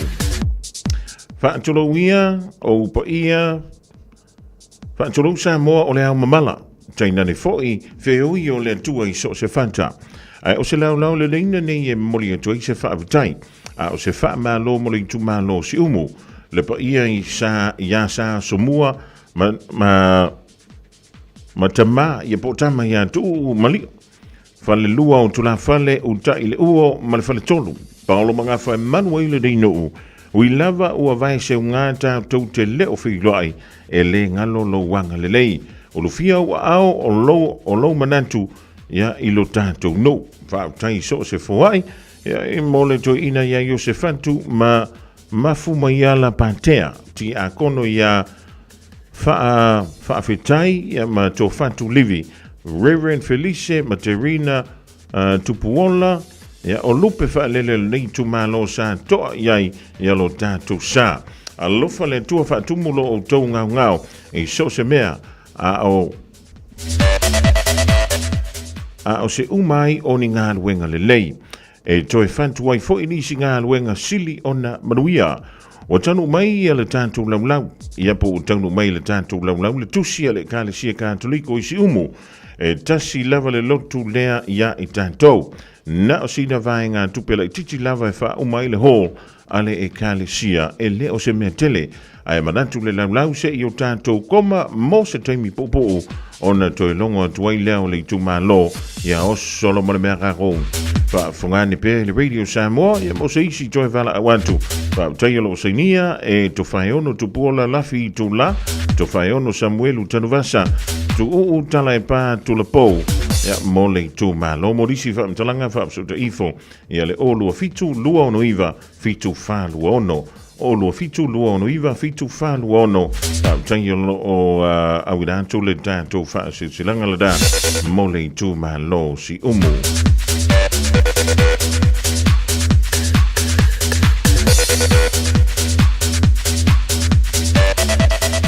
O le silanga mo le mamalu o mātua uma o le masina va aia I Sutton Park School. Masina va aia I Sutton Park School. O le atauto ia upa ia mamalu Samoa ona o upa ia wa uma ona tofi. Ai wha silsilantu I le awa tele ma le wha alo tawai. O le awhaia le tātou fono mo le nei kuantai le aso lulu, le aso antai au le aso lima o mati, lua a whelua rima I le afo le whai le fiafi I le haonga. E tālu sangantu mo le loto mawalalo e mo o mialo a wai. Ona e tāua tele le nei fono tanga. Wha amaruia le tua I whi au mga luenga o le rei aso, wha vitaiolo o senia e le sunga I a misne mia ma le mamalu I whaia onga o le masina wa aia I Sutton Park School.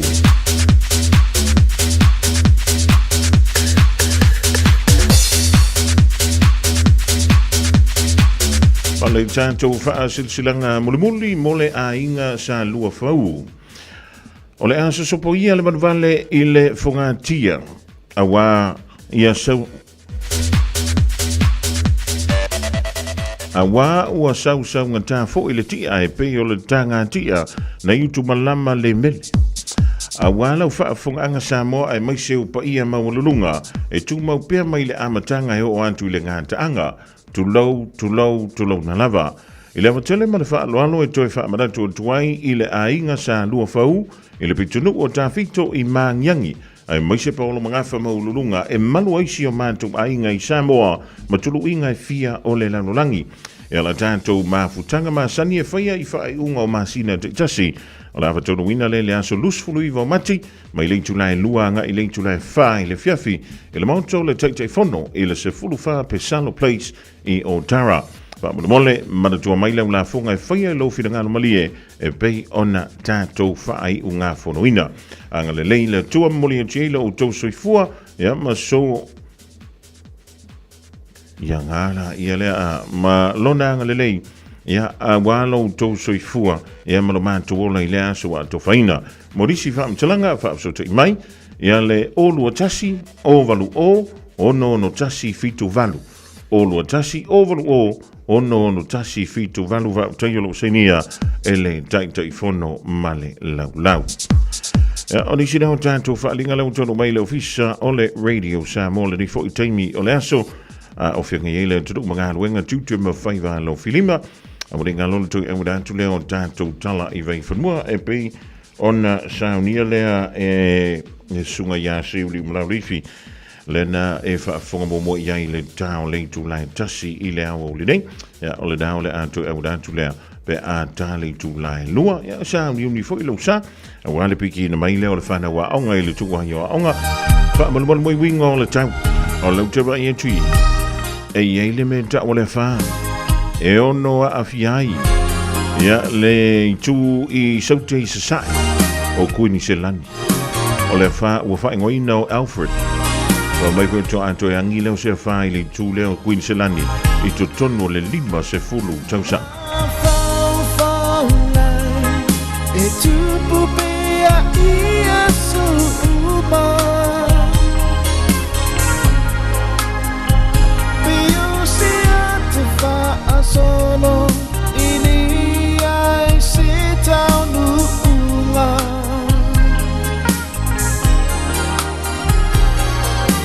Samoa i mana tua oi i taimi uma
Fofogamua na o le ngata ula bandi le rivainga o le Aoauli whamai e sili lava Samoa.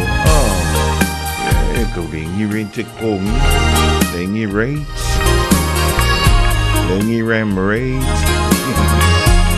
E maua fuale mea ai le kano kano, i le whai mea mali, o le lau whonga fia ma le manta anta.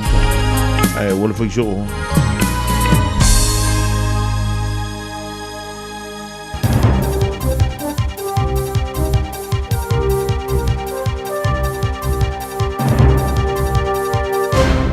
Manolo no sai Fofogamua e whaatala whātua tāpua i ngana tunu le nea uli whawhongai o tala mo le so mo tala tamua. Mai Samoa o tue kōrapo fo i whonatanga le palemene ne ia toi whaia ni teu unga I lafa whātu mo le whātua tuina o le palemea. Ka pai laksan mātua I le o fia I mea ai mo te mikia o ngai whaia I saungi ngisi mamai. Ma se apa ko ui ako. Ta longa. Mana ora kapiteni le moana Pasifika I le na aua tiru e wala e amatai ona mana malo. Whawhongai ar whaaliwina ni tala. Mana mai le palemene o Samoa o toi whaatatia fo I tōru manga o le whono le palemene mo le aso tai au. E pe ona toi tu waile ava no I tai o le tua ngai ar HRPP tu le eposai le maria le ngoi. Mala auli o le maari e toa le o te smek.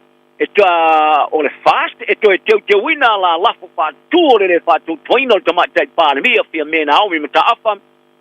Mana na whainga malo. O lea whai unga sa whaia I sina taimi o mawai atu nei ina o toi te liu mai le palemene mai le lua I tūla sa wha maloro ai.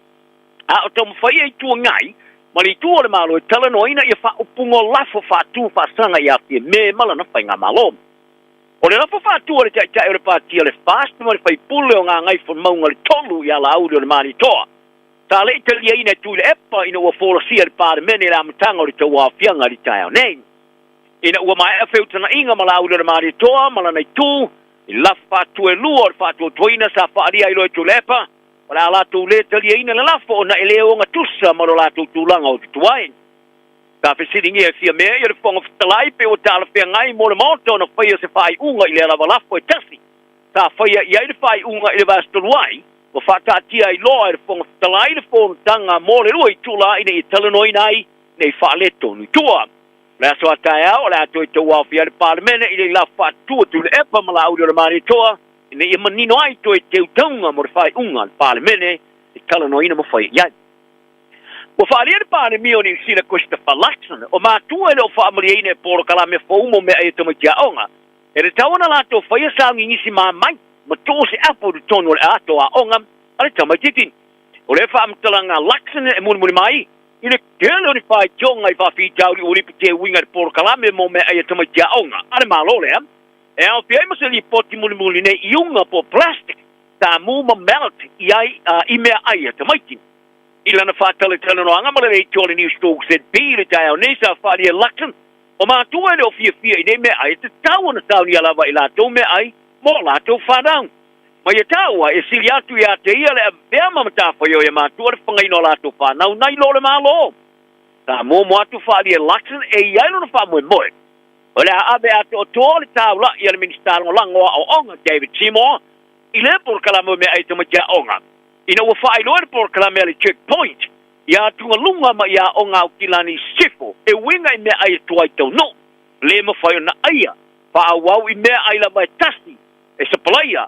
E po le au sia le o tupula au mea ai tausi toi fua po le dietary food restriction.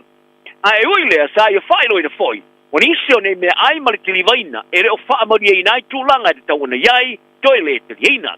Ma ia whaari ai le news talk CP e si atu ia te ia le aua le ne whaia le malo. A e au na aven mata whaio i mātua e whaia ia mea ai a lato whanau a onga. E lalo to e teu ngore tūla whono tanga chiteni New Zealand o le a iei nei na mauna si anga e lato te tau fia tanga tūla whono I tō staimi. Le oilo ai o le citizens arrest. Ai o se tasio professor tūla whono o i whaalia. O te ngata whi ngā ruenga I paloloa e le o a o ina o ni leo leo. Mani o onga matautia e whaano mawhai ona o tu mai ai. O le ato e teu ina le malo I le tūla whono soni ngā tūla whono. Ine e tu ina atu ai tangata lau tele New Zealand le tele atu o le selele. E la tau te saia se tangata e ngau ia ni oloa mai whaloloa. I se tamu whainga. E pu e vai ai le whaatupula i o le lima tunga vale, ma soli tula fono I whaloloa. Ai o se tasa profesa whaatu mo I tula fono I au kilani sa ia longo, I le vai ngo tala ale the details, e le o Yesu te tununga ni sui o tula fono, ma ia tiloa I la matianga e Yesu o tanga matanga te to tasi, e tau mo whai e sa I tanga te tula fono. Palia Professor Mark Hannigan, o se tula fono o le awha amalo si e tangata, e whaia ia mea au noa ma se upenga o se saonga le mu. Wa peilava o le tawali lunga o se maia au noa ma se neti, mo le saonga le mu pe apalasi iai. O le tula fono o iai nei, e le o pui ai whalo loa e po tangata whaingalunga se kula ti mai le mori eina. Pe a whaia tau mwhaia tau fios tangata tula fono isa teimi o le aso. Ai pe o le tau o loa e ngauia e la loane ma le awheta la. Ai lalo le tula fono fau, o le ama whaia e tangata ti tene o na wha uila ve ma tau fios tori tula fono, o le soria le tula fono sori ngā tula fono, I so se teimi o le aso. E a whailea e vave so taia leo ma muni ta ia ia o ato whatonunga. O le tula fono lo whape mai, o le malosi tala whengai po le reasonable force, e mwhaina whao ngā ina le teimi e saista iei seis. Ai o whai tionga wa me vela le tūlanga e whai tau inai, pe o le ali tu aingo malosi tala whengai, e whao ngā pe a whai e tau fios tanga tula fono ese tanga titseni. Wa whaaria le malo, o le tūlanga o le a whaamanino ina e pitai, ta longo e Professor Hannigan I le the detail, e masani ai lava o na whaalong lango I tūlanga o mea tupu mai. Ma ia tā wai malapateia, e tasi lava le tui, e mo whai o na whanoai se ola. Ua papole ia iune tanga whaingaruanga, ia ia inga whātino fōu o le malo, no wa tawhia tua ia te tau o tanga whaingaruanga whāwai taimi, o I le Pasifika. E la te ele iwa, fe tanga whaingaruanga o ia nei New Zealand sa malanga mai I lalo le Porkalame o ngaruanga whāwai taimi. A o sauni atu mo le pisi le sele seleno whala waina, o le vai taimi o le mai ai o le tau mafan whana. Ai o suinga ia ia inga whātino fōu no winga, o te ngata whaingaruanga e tele le toma ingaruanga, o le a le tu tongia ini tu tongi te tele. Ma te tongi o whale mau tongi o le ACT. O le tamaitai a Antonia Lili I mai le union tanga whaingaruanga le Workers First Union o I whaalia. O tangata malanga mai o whoina I ngaruanga leipa tongo whie. Mai masaniai o na misia mai ai I nei whaamanuianga tusa pe o tangata ni Sila. Pāria Lili, o I la tau e whaavaina tūla fono e mo mea o na mana tunaki e winga. I le tūlanga e mana na o e tausia I la tau pe a whai lea. O I la tau e pikina, whala au aina. O whaaria ri taitai o le pātia le leipa Chris Hipkins sa le ai se whaaloalo le presidente o Amerika I fe upo inga, ta luai nei ma le presidente o Ukraine. Ma ia whaaria ai lona puporenga tele I le a whinaunga I le official presidente le Oval Office, I le vao presidente Donald Trump, ma presidente Volodymyr Zelensky. E le o mawhaina whaaria Hipkins pe o tū mau pēa lona whaatua tuina o Trump, e sa I ta ua o war Amerika e mo mia o na mawhau pe o le ale winga o le whinaunga. O le whaamtalanga Hipkins I le mai ai o na whaalia le pāremi o ni sila Christopher Luxon, I le atiri whaamalo si o le langolanga o ni sila mo Ukraine. Na whaalia Luxon o Amerika e tu maulava o na ave mapaanga whaamoe moina mo ni sila, mai na te whaatua tua ina ia Trump, e ulava ina whainga tauna tiltiru e fe upoinga I le vao Trump, ma Zelensky. O nei fe upo inga e mafua mai Somalia nga sa tu e stei nia le vao Ukraine ma Amerika, I se tau mo whainga mo le tau fia I o le tau le vao Rusia ma Ukraine api tai. O le tentununga o presidente o Ukraine, o le whenga inga ele o whaamanino inai, ma ofo inai se malu o pui pui ngolo nā tunu. O lo o iai lava Master Salonga o talanoanga mo le tau si o le pile mu I le vao pule ngā Trump ma Rusia e au noa le ma le awa iai o le malo Ukraine feutana inga. Pa o popo iai ma le whaingoine Trump o Zelensky o stangata pure te tū po le dictator, wa langa ai polenga e whoringa mai, e mafuri le langa o Trump I a Rusia na I lo Ukraine. E ta longa o le kapiteni o la roka pia le moana Pasifika ari savea o I whalia, ua mo mia le au o rama te tilo e wala, e te tau e o manu malo I nei ta longa, ili ta longa, a e toi sfuma le tolu e whasalonga o le tamarisanga o le supa la ka pi Pasifika o te toe. O le manatu savea sa whaia le teime o whontanga mara o whaini poti le mai ai o le ta longa I le pola sa whareile, le sa whai ina I le awa le halentes to su tasi le suriva I lisi tua le alalo papa I no soa. O le ta longa o le whasalonga I tolu o le tamarisanga, Ai lava le ava no e tau e mana Pacific on mana malo tuluai le fau malo le la tu ta alo ile vanga telo ta longa se I vanga na ai ile lau papa tusi ai e pito sile atu na taua o sa vea sa sko ile afano na lua au te ia na au ile toi tuli ai mai le tosu tasi te pulu ile taimi ai faadi ai lona le fie le unga sa ile ta longa e ulava sa ia fa vi ina le nganga tolo na au mo le tawivi mai ai sai faria foi tau lea e tau tele ia le amato na malu malo ini talonga o le am ta alo malo le blacks we faria a tele nation tilo ile au di ne vai aso australiano mo le la talonga mala na au mo al hurricanes ile stonai ai o te mire o no mo valo le blues hoskins so toto fa selena mo le talonga ile talai ile o tuli fafo mo malai te pu fa soli tula fono ile talonga sa mano malo ile hurricanes ile fai unga vai aso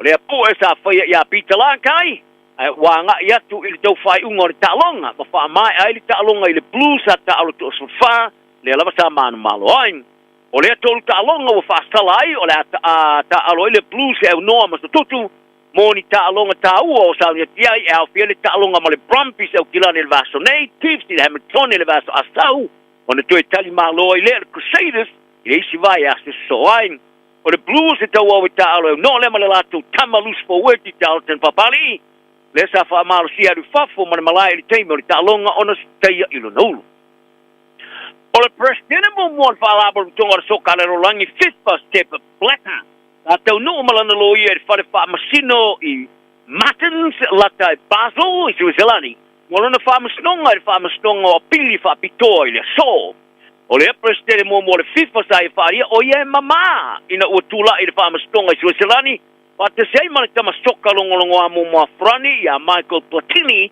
ili tu sama le lua ma le afatu sanga o vai le sa tau fai klia ai mai ni mo a tu inga I fai inga fa ngoi o plata ma Platini sa tau fai klia le lua ma le lua I le fa mastonga ma o la le Switzerland ni mai ai o le fito tau sanga o suenga I tua inga I tupe tongi tu sama le 2 miliona tupe Switzerlandia po le francs e tu sa le male tolu te si male iva fa miliona tala ni sile saru tungiatu I a Platini ai o le lo ia le malo I Switzerlandi sta apili le faiunga wa mafo ina toi fai alisi pa mastonga apili al extraordinary appeals chamber I Switzerland tala na le yaso maua pele ona sai male tofia mali ele tunu maria le Aoauli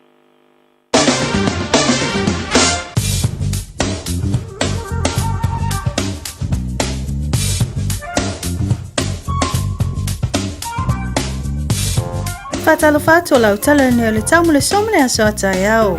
Winga le tau mole so e awa oa I ni se taimi to ulva vasolo aina I timu mai le Aoauli fa solo ina mamawhati munga anga I atu le afiafi e ono emo wila ma pāpāwha I titili. E fa solo ina angi mai sa vili mai se sifo I le Aoauli. Bevela fa mawina I luwasifu fati keri ma le malu luwasifu ono ti keri. O le angoto ifo le lai le afiafi I le toi tolu minute I le itula e malu. Mo le aso atai au le leiwi ngo le tau e angi mai sa vili mai saute mai malosi mai mo sina taimi I le Aoauli ma le afiafi. Bevela fa mawina e luwasifu tolu ti keri ma le malu luwasifu tasi ti keri.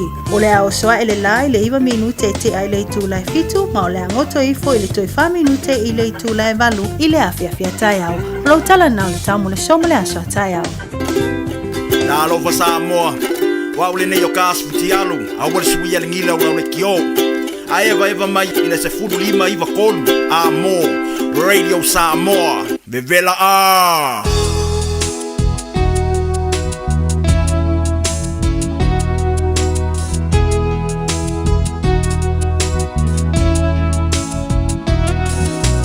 wow apuniti ai wow, mai lo fano anoa ma fau nga te pupe e so uma bye lo tinga talu ai o e funga olo lo filing tamai se ilonga o le o tina te mafai ai tu ia saulava o se aso awa se tali o na yo na o le lang se tau mai Se ia o le sami se tano a mai Ua ngoto le lasa o le tonsa Ua li loa tu ai o fōninga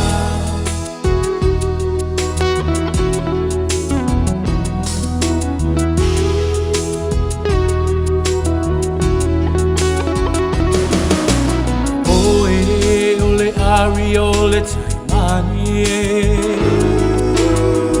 A o i tau se maa e tama le vale Wa o le iloha Ina pe ai sea Ua whainga tai se fua fuanga O e lava o sia o taimani Na o tili tili ai le whaamaoni Malo o tali tonu La o lava saini Leva ve o na umai lo keli Tu o le lanse tau mai Se ia o le same se talano mai Ua ngoto le lasa o le tonsa Ua li loa tu ai o fōninga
Se talano a mai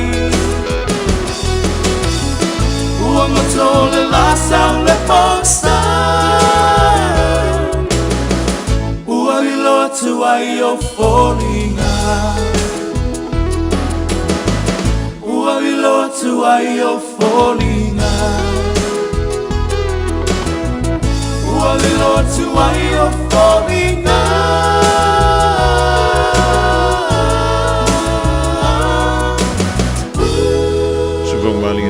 Se le fantu ala taulanga i Samoa o hao o apuni ti ai le la. Papida walawa winga o le taule mai tawina i au ki lani so today. Talo sia o lo so longa le leipea fuafuanga ma ngā luenga tiutu ma whaiva alo filima o le pa i ala silasi o le tātu. Tano elenga te tono riu sila ai whapea fo i en tono e mamau ma lole au solo ya mahalo fo le sila mahalo nofo mahalo i whalata. Ioi, a veo lewa tue mahu tu mai talo fa mahalo soifua. Ya, ma le langi e ma. Bolo kalame la Aoauli ma Fofogamua se uleli tulai wha i le fiafiana. Nei. Ya, o le rawe whimo i fo ia mo meo anga i e runga i o re ae ya fo. E kau whana wharawe i furungo kako porkarame. E uire, e le se meo i ya, mahalo i hatu tau. Ya, le ono sai. O lau tala le na whea antu se teimi ua sola. Ono i se wha, o le ta ua mai, ua wha ingo ina. E ila tofu o le wha ingo ina mene i ua wha. O le wha o Alfred, o le a fo i ta ua mai le lipoti. O lo o iai le wha moe moe, e ono a fiai i a le tu i saute. O i saute i se sae. Saute i se sae na o le stete a kuini se lani, so le kafi o lai. Ia a wha le kongo ngi kuini se langi rongo inga woki a koa. Ia ma le wha moe moe o tātou wafo. Ia o kako mango me wapenga. Tana whantua i le malo le tunu olo e mapapa au i nai kuini se lani. I so o se I tu ma tu saute tonga ia po o ma fia jisifo ia o le fe mai o le afale nei e ono o antulo na malo si le category 2 ia fi si malo sao savili to fa ta o antule se la ono se fulu mo le fa kilomita ia lona sao ia mai ono afai nai ia mo fali ia o le whala e whaingoino Alfred, o le iere wha moe e o noa a fiahili tui sau te sai, o le Stitcher Queen Selani, e mi se lava ia nuu tū mata whanga. E se taimi, o lea se tofi a sau nei, ia mai, o le taimi muli nā whainai, ia le Stitcher o Queen Selani le tūlea. Pamei o le tausanga ea whiu se lau fitus fulu ma le wha, o lea wha e whaingoina ia Zoe. Ia e tusa le ma le lima sfuru sanga talwai. Ia whailau nei te mafuta mai le tātou polo kalame. Ila nei fo I vaenga o le aso. Ai te alalai le tui saute I sa sae Queen Selani tūlanta I le sam. Ia o le whameo le stofi e ono o antuai ia ta vilinga nā o matangi mālolosi. E o antu le se lau ono sfuru ma le 5 kilomita. Ia le sawa. E ono a whainai fale. Ia mai ono a whainai mo meo whailoilo. I lunga o awala. E ono ngau iei la au, mai ono whelelei solo ai. Ia me fui o ta ua tātou, o kalavengi, ia po caravans, pe o ta ua mailea e le tātou li poti. E ono motu si ai au au nanga tau e le tise, o lea o lo iei a tātou leina e tise, fui e le wheo ai lunga o pou. O ha maisi me e ta ua mai ei I. E ono a whaina tuai ma tama I vaa whangota, ia mai... E leke le sea whaina. E ono a fiai le Sunshine Coast. Ia ma le Gold Coast. Wata ua le pitono uleo Gold Coast. Soli. O le makua maanga ia lava. O le makua maanga ia lava o le ei tu. Ia o Queen Island. Ia maua sea wano e jalu te tawhawa I na. Ia aluantu I nai Port Macquarie. Ia whasolo atu I nai Gulf Harbour. Ia, ai whai o turunga I nai Gold Coast, ia, alunga koe le matawhanga whailele, ia, masanio na manto koleni ia yaso lao Bondi Beach. Ioi, le ti ngana whai antu le au la vea I whailele, ma le au sosani mo I lunga o le matawhanga.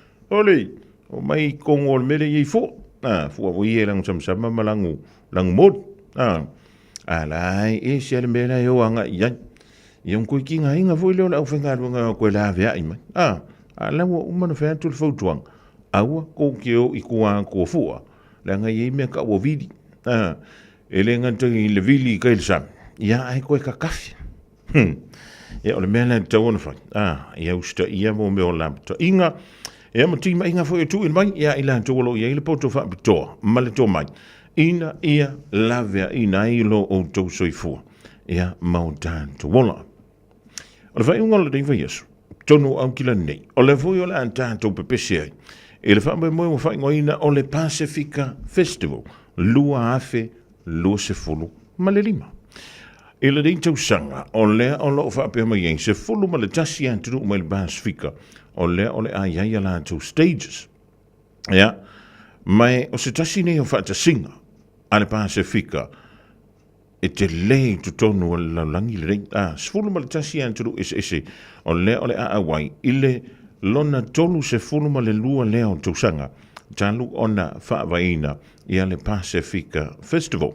E pe ona sauno ina le se tasi o sui o le pule nganu o kilani le sunga ia au Filipaina. I lona mana tua I le amatali o le Pacifica Festival I na lava I Western Springs I le tolu se fulu ma le lua tausanga taluai. Ja? E le ngantai lea. Ia o whawhiawhia. Ai pia lau alunga I mene o tau mafu. O mea tau lima. Ia o te mana tuai. O te mana tuai. Ia le si tau sangana mātou o I tai. O la haiti ia le whana. Ola se kum. E whai o le tum. O le mango o le mukia. O le vevela. Na pau ala le vai fō to I ngā so lava pe ama tum. O le kama fui lele o le askurimi. Ai asu kongo le me kau ole melengi. Paka I karkamanga. Alu ilunga lo kasuka. Ai pia maua I foi lele sko maanga. Ia ole foi lau sauri antu le whai ngole ni vai asu whamai e silia. Ma le Afe mo no tupu le au whaafia. E se mai a tātou whale ainga, ia matulanga uma masani pe ora iai le whaatidonga o le Pacifica Festival i lea tusanga ma lea fo i tusanga. O tunu, au fiai, Aotearoa, Cook Islands, Fiji, Hawaii, Niue, Samoa, To'elau, ia matonga. Te le manona i musika, whaafianga o pespesenga, ia ato aila ma tātou tau mawha. Ia wai pi, e pi o le la warunga leo so se wha moe, o le tau, ia po le tau, mafutanga. Ia awhaianga e tiai, i nai Western Springs, o te lofo o nala tongi tātou ka paka, i le whai unga o le neifo i viasu. Ia tau tua nama tātou, o lau kalarenga kau whai aku whai le. I se tasi o tau sanga le nanga i tui mala whanau. Ngā o la wanga whiu sui. Mole me vui le o le whama muru o le rima. Anu le ako. Ia whiu sui. A o le meu te whaafutai. Te le manu o le mano. O le safa peona iei taio. Ia wale manu pui pui a fui o le saunga le mu. O le tō tele o le manu le turu. Ia, e iei fui lava ma i lato. O le fui o aku i wha moe moingi. E wha sua a wha. Wha mole mole. Aua tātou teo i wha moe moe wha pēr. Aua kākou kio iei pe a whai. O nei e te a whaina. I le tūlanga lea o le wha sua a wha. Nofo le le whai. Whai le sau manolonga. Ia whai le sau tamafutanga. Ta pena lau wha pusa. Mo le sa ua o le whai ungo le vea sorei. O lea o le awhatoru ina i le stonai. Ma lea sa taimi. Iwa i le tai au. Anga i le ono i le fiafi. O le ringa whi te lea mano le tai au. O na o fuafuanga wha le ainga. E ka le sia. Ia o mafutanga. E le ngante i leo ta longa le whana. Ia le toi taimi o le au. O le whemai. Ko ulau awa mano si le whate. Ia e anu antu. Ma sau whangu vai. O lala a kele mo meo o hafui. O whangu vai fui i la po. O le ama whai ona toi. Wha atumu wai lau whangu vai. Ia e vai fui lau whangu vai ngara au kuyengi si mea. O se mea maka ngā fui. A se fu a sa mo fui lele lai ke pū loa kuai. Ai koso wha kope mai oi i fafu. E koso wha kope mai oi i fafu. E manu le malo. Tautua nā. Le ngā mea. Kifu o mo saurunga le kiwi. O fui le news le fiafi. Ia e sau fui wha mai. Ia o le potonga tanga te Pasifika. O le fui e lau o lunga mai e le fua lea. E langu moanga langu mūmu. O lea ua tatalaina nei whaatal noanga mō fuafuanga whaaltau sanga ala pūlenga nu o Aukilani. Mai mātou te mo o mia so manatu whaalia. Ia mautino ai o lo o mātou uia ala sao. Hanga iana il akhaveyoursay.nz/our plan. E whailo mai ei so fina ngalu. Aile i au lia lea so lua valu o mati. Tala falava Samoa o foi nei o eni ma le tatou whale tā vale lauiloa o le Car for You. A whailava ta sa ili sa tā vale, le aise laisene pe maua le laisene a o e whaingaluenga tū mau, ma le leilo suafa. Whaingo fia lava le Car for You na fisosoani mo oe, maua le tatou cashback pe a mana mia le fisosoani. Tala falava Samoa o a foi le nei o lofa, awa nei ngalo le tatou Facebook page le Car for You, pe te su mai le matoto atu si tolo se lao Kreisa Front Manrewa, pe faso tai mai le matou telefoni, over te lau lolo a fitu whaiva na walu, pa Fasilimo and po alofa. So fase fua. Talofa Samoa, o Atishna Ryan, o le Licensed Immigration Advisor mo le Auckland South Immigration Consultants. E visosoani mo so se tu ai ngā visa e malanga mai e New Zealand po Australia. Telefoni mai nei loa i le o valu o tasio no valu wha fitulua. Po le olua tasio no valu fitulua tolu o. Radio Samoa, tasilima iwatolu, amo. Radio Samoa. Tasilima iwatolu, amo.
lava o te vetua le nei o lo e whaafonga mai pe le Radio Samoa te si lima I watolu a mo Samoa I manuia lau whaafonga ma lau whaasausaunga.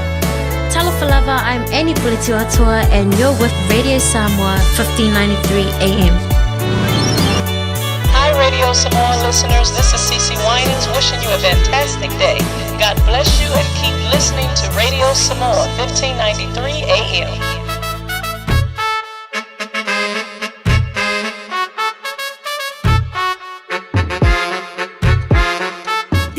Iwa aya kula oi, nari ua saa mai nga oia.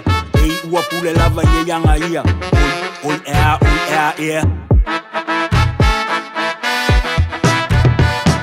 Saula ia, siva mai se yo ufa a fiestia. Umai a, unga luenga, pa a tau pati. Oso pelue lue mai. Susau panga, tini tama. Lava oe po ole toi ina, uma ila, ambi pila. Wali kama, shawe lava, famole mole. Yai fo ise lo matua, ufa asina, famisa misa. Wali tini, shawe lava, famole mole. Sivala ia ile musika. If I'm manga ya ila weda. Auli pusi ala panga. Echupu ai foi o se misa. Au manipo, oi mafuko fo ke au manipo. Oi a winga fo au manipo. Boom, chicka boom, papa oh. 5, 6, 0, low key no. Kayla record yo, son of the S-A-M-O. A way, night and day. For my people, the Malo people, the Aoauli, oh my fight, yeah yo my la, yeah, let's go. Sivala ia ile musika. If I'm manga ya ila weda. Auli pusi ala panga. Echupu ai foi o se misa. Ia fo I se fafa finge. Vai ma soa, fa sopo moa. Wali kama, shaua lava. Fa mole. Ia fo I se fai lele. Fai sana sefe, fa lai pankeke. Wali sunga, shaua lava. Fai lau kama. Sikala ia ile musika. If I'm manga ya ila weda. Auli pusi ala panga. Echupu ai foi o se misa.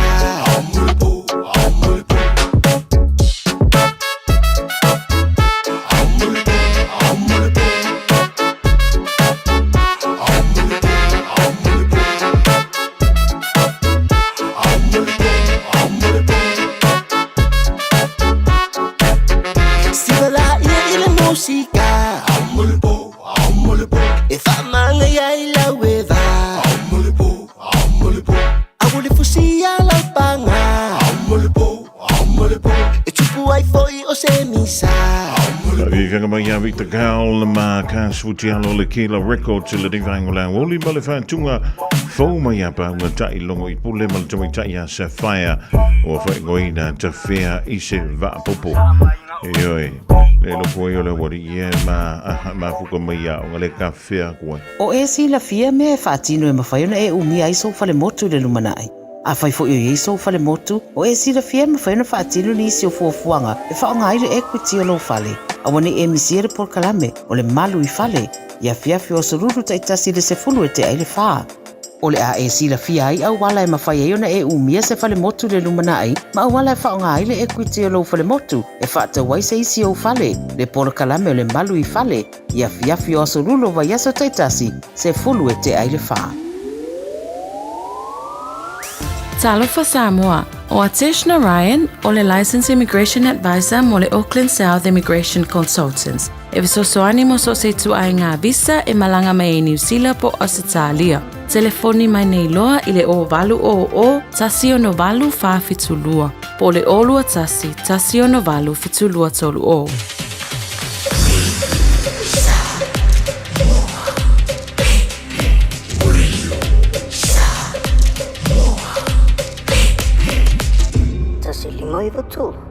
Samoa.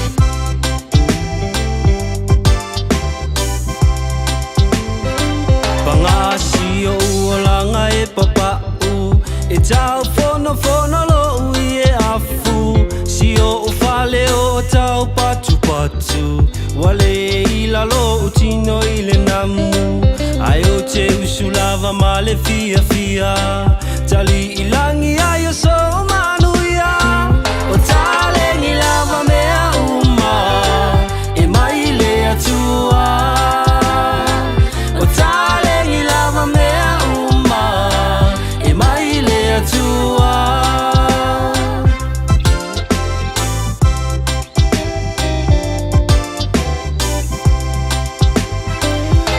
Te wha atu i le a onga e whai uma e tamaiti o uponga i le uli uli o si o upa u ma o uwai e papala i le namu o alofi vai ma fia fia o se e vai o te lenga fatia si o ulu e momo e tutasi le moa moa o le whai si o le moa moa o le whai.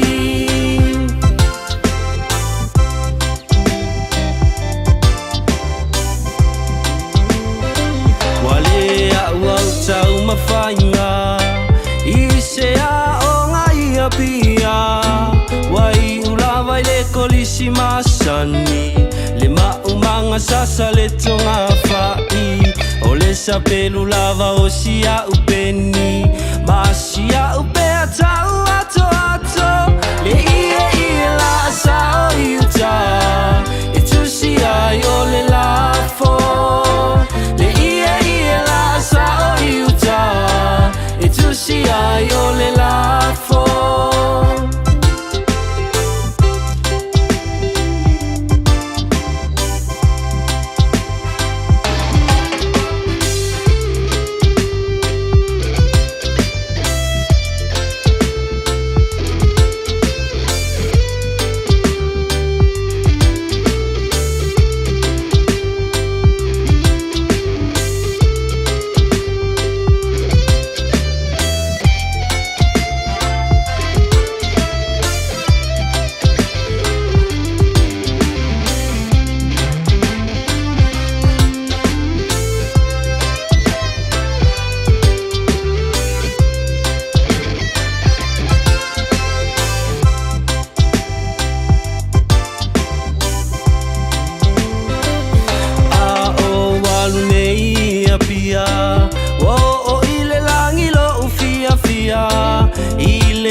Tau le fetaui i le fufusi o si o uofu ae ae le ai oni o se vae si o umiti a futau le ofi o sili ai o na oti si o umiti a futau le ofi o sili ai o na oti.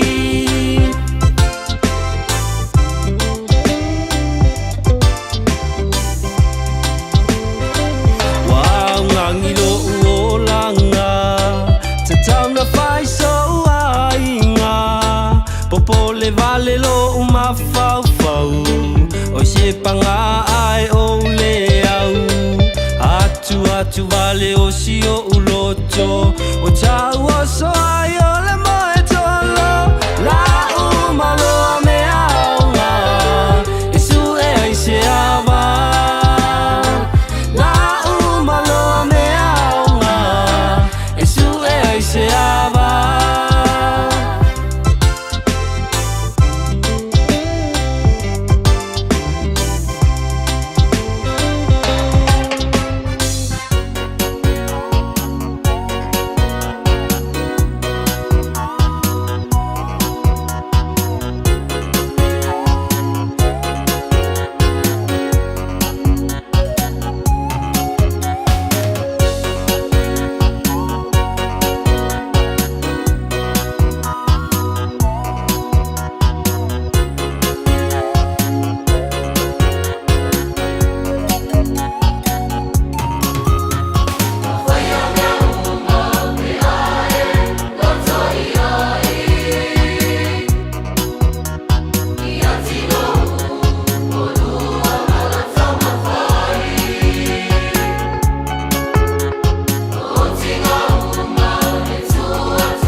fianga mai le kolisia vai maunga fianga le maa tulua o whengoina pese fia nei ioe ina ua mawala tātu wa wanoa talanoa atu i le fionga ia lilo mai awa mai na vai masano pe wa ato ele tausanga o tātu vala valai ia ona o le pisi o le fionga ia lilo ia i tūlanga wha lupi lo peina o lo tūlei mai tono le tātu tunu i Samoa e fia le nganga ma le loto ia ato ai malota mafau vai ia o lewa toe mawale tātou whilo inga i le nei fo i vaenga o le Aoauli.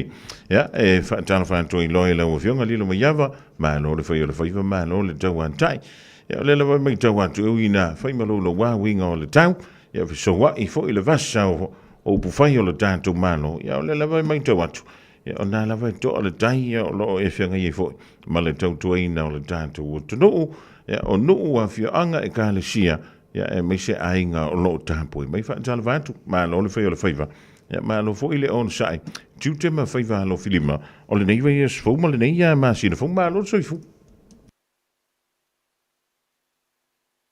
ia whaatalo whātu i le tātou porkalame fo i le nei tū la o le Aoauli o le asolua i lau tō Fofogamua ia ai mai se fo i o le mai mo whaafonga si tātou atunu e maasani ai le nei fo i porkalame ia i le nei fo i asolua timunga i nei lo tātou tunu ia o lea whato a umatu ia isi timunga te tele o lo ia i lava le ma uru fo i lele e le o ia ise lau fie lele i le nei fo i aso talo na matamatai au a e langona ia e sa o lei lava le whetalainga i lau tau wha tūlanga fo i o le motisia i lo tātou po kalame mai le nava i aso ia i le ai o se tātou whelo inga ia ona oni tuatua no o whale a inga ia ai tātou ne manatu ia o le tele lava fo i o meo lo whioa ia i nei lo tātou atunu ia o lo o sila mai mua mai lava fo i el tātou atunu o i lunga o penga te whailangi a lai whasalanga le tātou palemene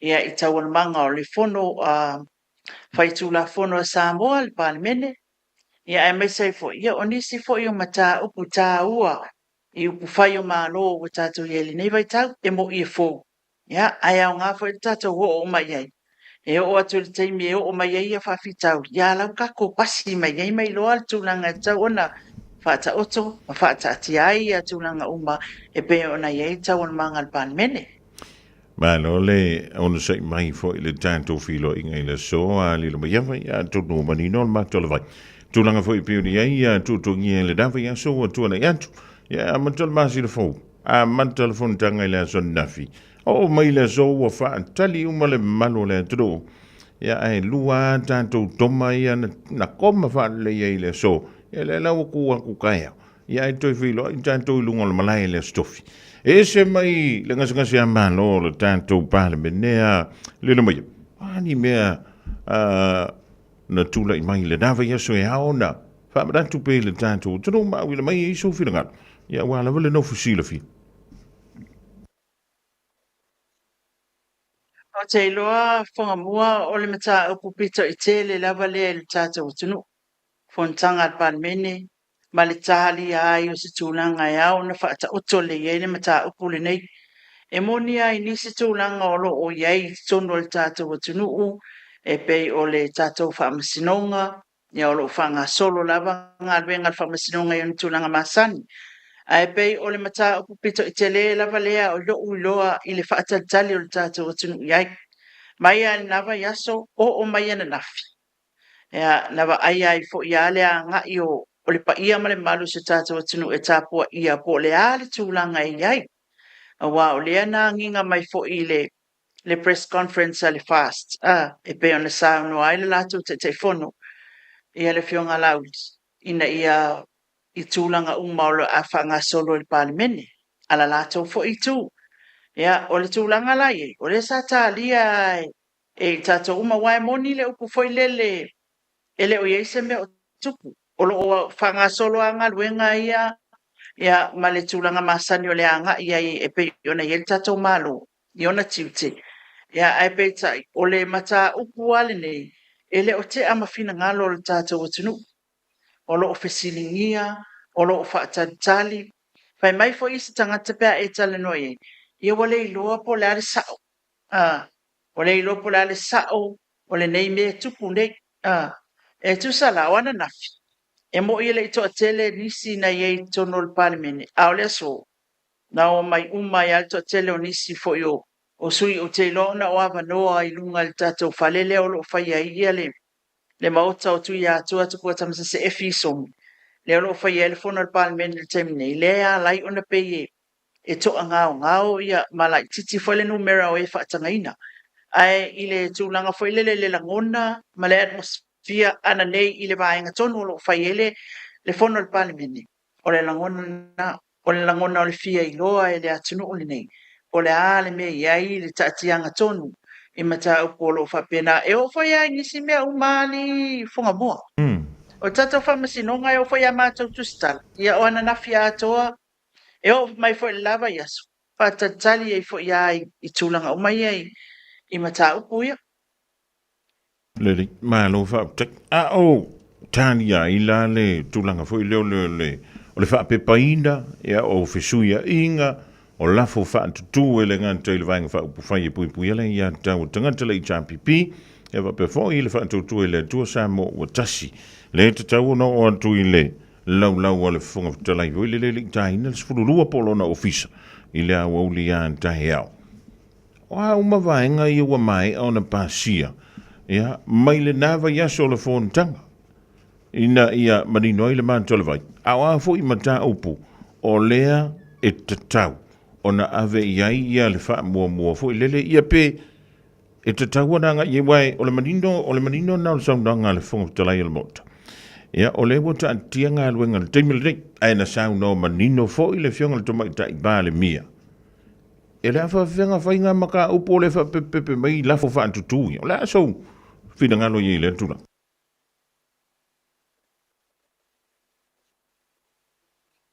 O le tūlanga vai ele vai aso na mawai ia o tūlanga foi o tūla fono ali I fonga mua le sa tu ina tu mo le tūteunga o le whawai e pei ona iai e tūla fono o le whamasnonga o whanua maswafa tūla fono o whanua maswafa e pei ona iai le lua whelo sifuru ia le ua mai a pasia na mea uma le sa iai le lua vai tolu na mwhai o na maua le na vai aso e pei ona mai mo mai ele tātou tunu tula fono la ia le na fatatia le fofo e fanga solo inga luenga al palimene ile vai asole nei a le ua fa fo se ia ona o mai ai lafo ia e lua pe tolu ia o le tulanga tonu ala na pe o tula fono o palota le olo o iai ia le ia tula fono foi lele lo na faitanga lo na lua ia o le io o le faitanga foi lele to ia nga ia tua e sa ili fina ngalo o le tātou atunu e mawhai ei ona pālota mai o tātou ainga i atunu I whafo I le whaau ni mawhai ma le mawhai e au tū la whono lana lea olo o iai la lea la ufa atia e pei ona sāu noa le fionga tamai tai pāle mi anafi ona o lea I la se la ngona o le tātou atunu o le tūlanga I le sāu noa ngā le fionga fie me I tūlanga foi lele o le anga I whaatino ngā luenga olo o iai le lafo faatu o le faatu tuaina I le fionga tamai pāle mia ma le kapeneta ma le tua fo I Fofogamua o le au mainga o tūla fono I le pāle mene e ala mai I le malo la tau te tuina mai o ngā luenga umai faatino le process le na ai o le tūlanga la le ana pei ona fina ngalo ai le fionga al tamai pāle mia nafi ina ia ave ese mafat ina ia faata atia ia tūla fono ia ngā I mōle pāsia ina ma le tala noa ina I titono o le palimene ai se I whai mua lafo ia o le lafo mua la le ana o maua o le lafo ale fionga ia la Aoauli ia e pei ona tu ina atu I le palimene ele I ai se tūlanga foile le watatala ina mai po afa upunga le lafo pei ona sila fia la ufa o atu I le a fionga le fonga fetalai pa ule tūlanga manino o le lafo o le fa atuatuaina o le fionga tamai pāle mia ma le kapeneta ia lua ia o le lafo a le tuangai o teuteunga la latou lafo le ana toi avatu ia o iai la fa upunga le pei ona pei iai se tūlanga foi lele wa toi tu ua mai ai ele mata pumatolo po ina i se ia whaamanino atu i whaapepa atu ia whaupunga o teuteunga ia masuinga ia. Ia ona whatu a ngā ia iloa le ila stofi. Lona tolu o le lafo foi lea na taha ua fia me ila na saunoanga. Ia olo o iai foi le lafo le mālo. Ia o le lafo le mālo ele tatala ina fo i po a ia whaapunga o le lafo le mālo.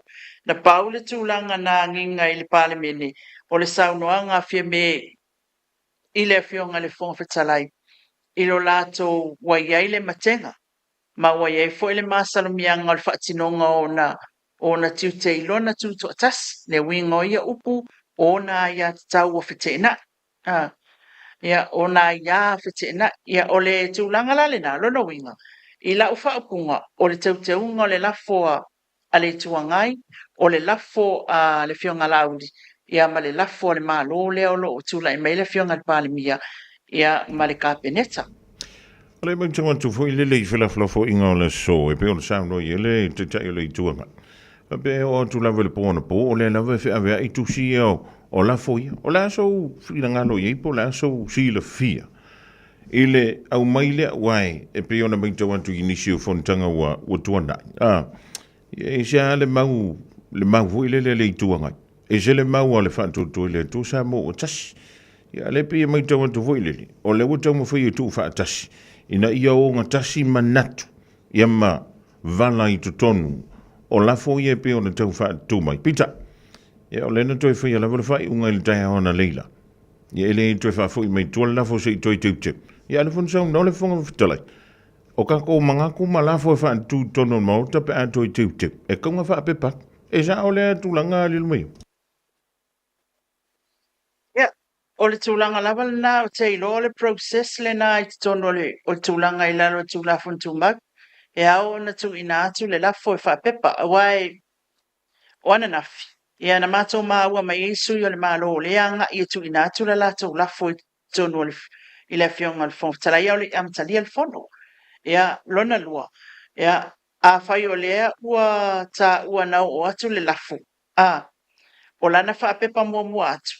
Lea wata tu la ile fionga ile tai o le tuanga i ese lana na saunoanga ile tai au nei ia whatatau ile saunoanga fo ia la auli le tu inatu. Ese fo i malewa ai ale speaker i upu ia i tonu o le pepa le na watu e te unga male lafu. Lona winga. O le mea la le na le wala i na toi tu mai le awa noa ina ia mawhai.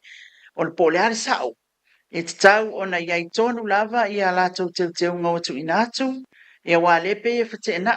Lona winga i lo tau tō mana.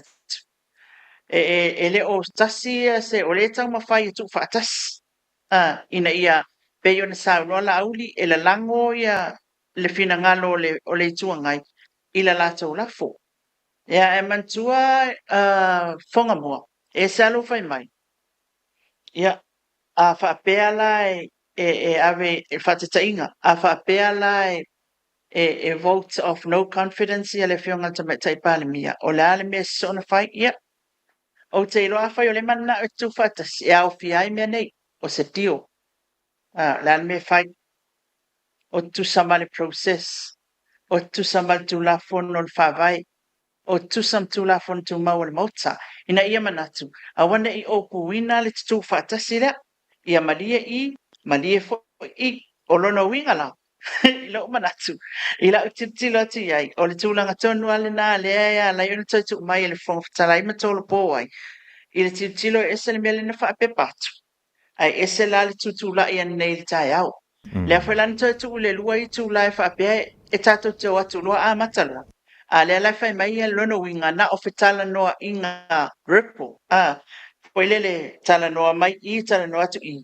e le i whaapepa a wamantua oi e umalu ai tula ele io atua i lalo ia le vaenga lauli le ana no foi lunga loina le faatino ata noanga ia e fa pena foi atu le epa sa fio mai lunga ile meolo ia le conference room le tati ia mato e fio atu lalo e tau mafale puti ana le la o ngai o inga na le sa mato va ai ele ia i se tulanga foi le wata mai le media o lawi o le lafo o le talanga leo le lafua ala auli o le talanga leo teuteunga le ale sunga tu ila epa le ai ele ia stulang fa penana paua le o le mele tatu fa tali umai o le sauno mai o le fionga le fonfetalai e fa lau mai po a tonu a me wa e lua ia la foia wa le wa tato fa longolongo ye fa fonga tato wa tunu wa avatu il parlemeni tasil foi upwet tu saila foi lua o le a vote of no confidence o le palota o le fa atuatuaina o le fionga tamaita panmia ia male kapeneta ai o le whamatalanga le whai o ituni ese fa punga o le lafo le wa abatu muli muli fa punga o le lafo le na pasia ma whai ele fa ai unga le na whai ele fa ai unga ale pale mene il vai aso le ante anei a Fofogamua o lona wingala ia o le tūlanga na wai pei o le ala le nā le manatu ma le langona o le fionga le whawhetalai. Na ia talia ai, e te tau peo na whungaina le la whala uli tono le mauta whonu. O na lea peo ia toi whamanino mai nei. E le tau mia i lona langona e whai fai unga al palmeni, e le tau mia. A le langona o le fionga te meta i pale mia malona fina ngalo. O le mea e kasi. Nga te ena e i lātou lava nei whaatasi mai i lātou le lafo le HRPP e whapenao na pālota o le whaatutuaina le fionga le tamaitai pālimia ma le kapeneta lea lau koe o mai a mai o le whai upo e kasi wha upo e le whamena waenga ia ai ese la lātou mea ia tala mai ia pau le tūlanga tā ua na mai tawina o le tūla i le fionga le Liminster leo leo na fionga ia whawalo Harry Schuster mau mai tu la fontu mau le ta wai o se lafo wa uma ona o se mata upu a mai tonu o se lafo wa uma ona fai ele fai ungal parliament e le to ma fai ona to e au mai e tonu ai ma isaisi tulanga ai ma fai a fai e tsaula ona fa ale au nga ina mua le fai unga le na pasi mua le na nai u le fontanga o le solufu lima no o February lo no winga la Fofogamua. Ma koe ke le lave. Alo no winga i lo vidanga lo li mai ava e uina uma tu fo ile nei vai yaso o koe kolo vo e ka ko fongo ma koe kolo a koe leve o le usa vali le masina o mati. O se atala ta maina o le mata upulde. Ia wa le fa fonga manino ia le tapo inga Samoa fuile. Ia i le saundanga manino na le minista o le mtanga luenga o le leu.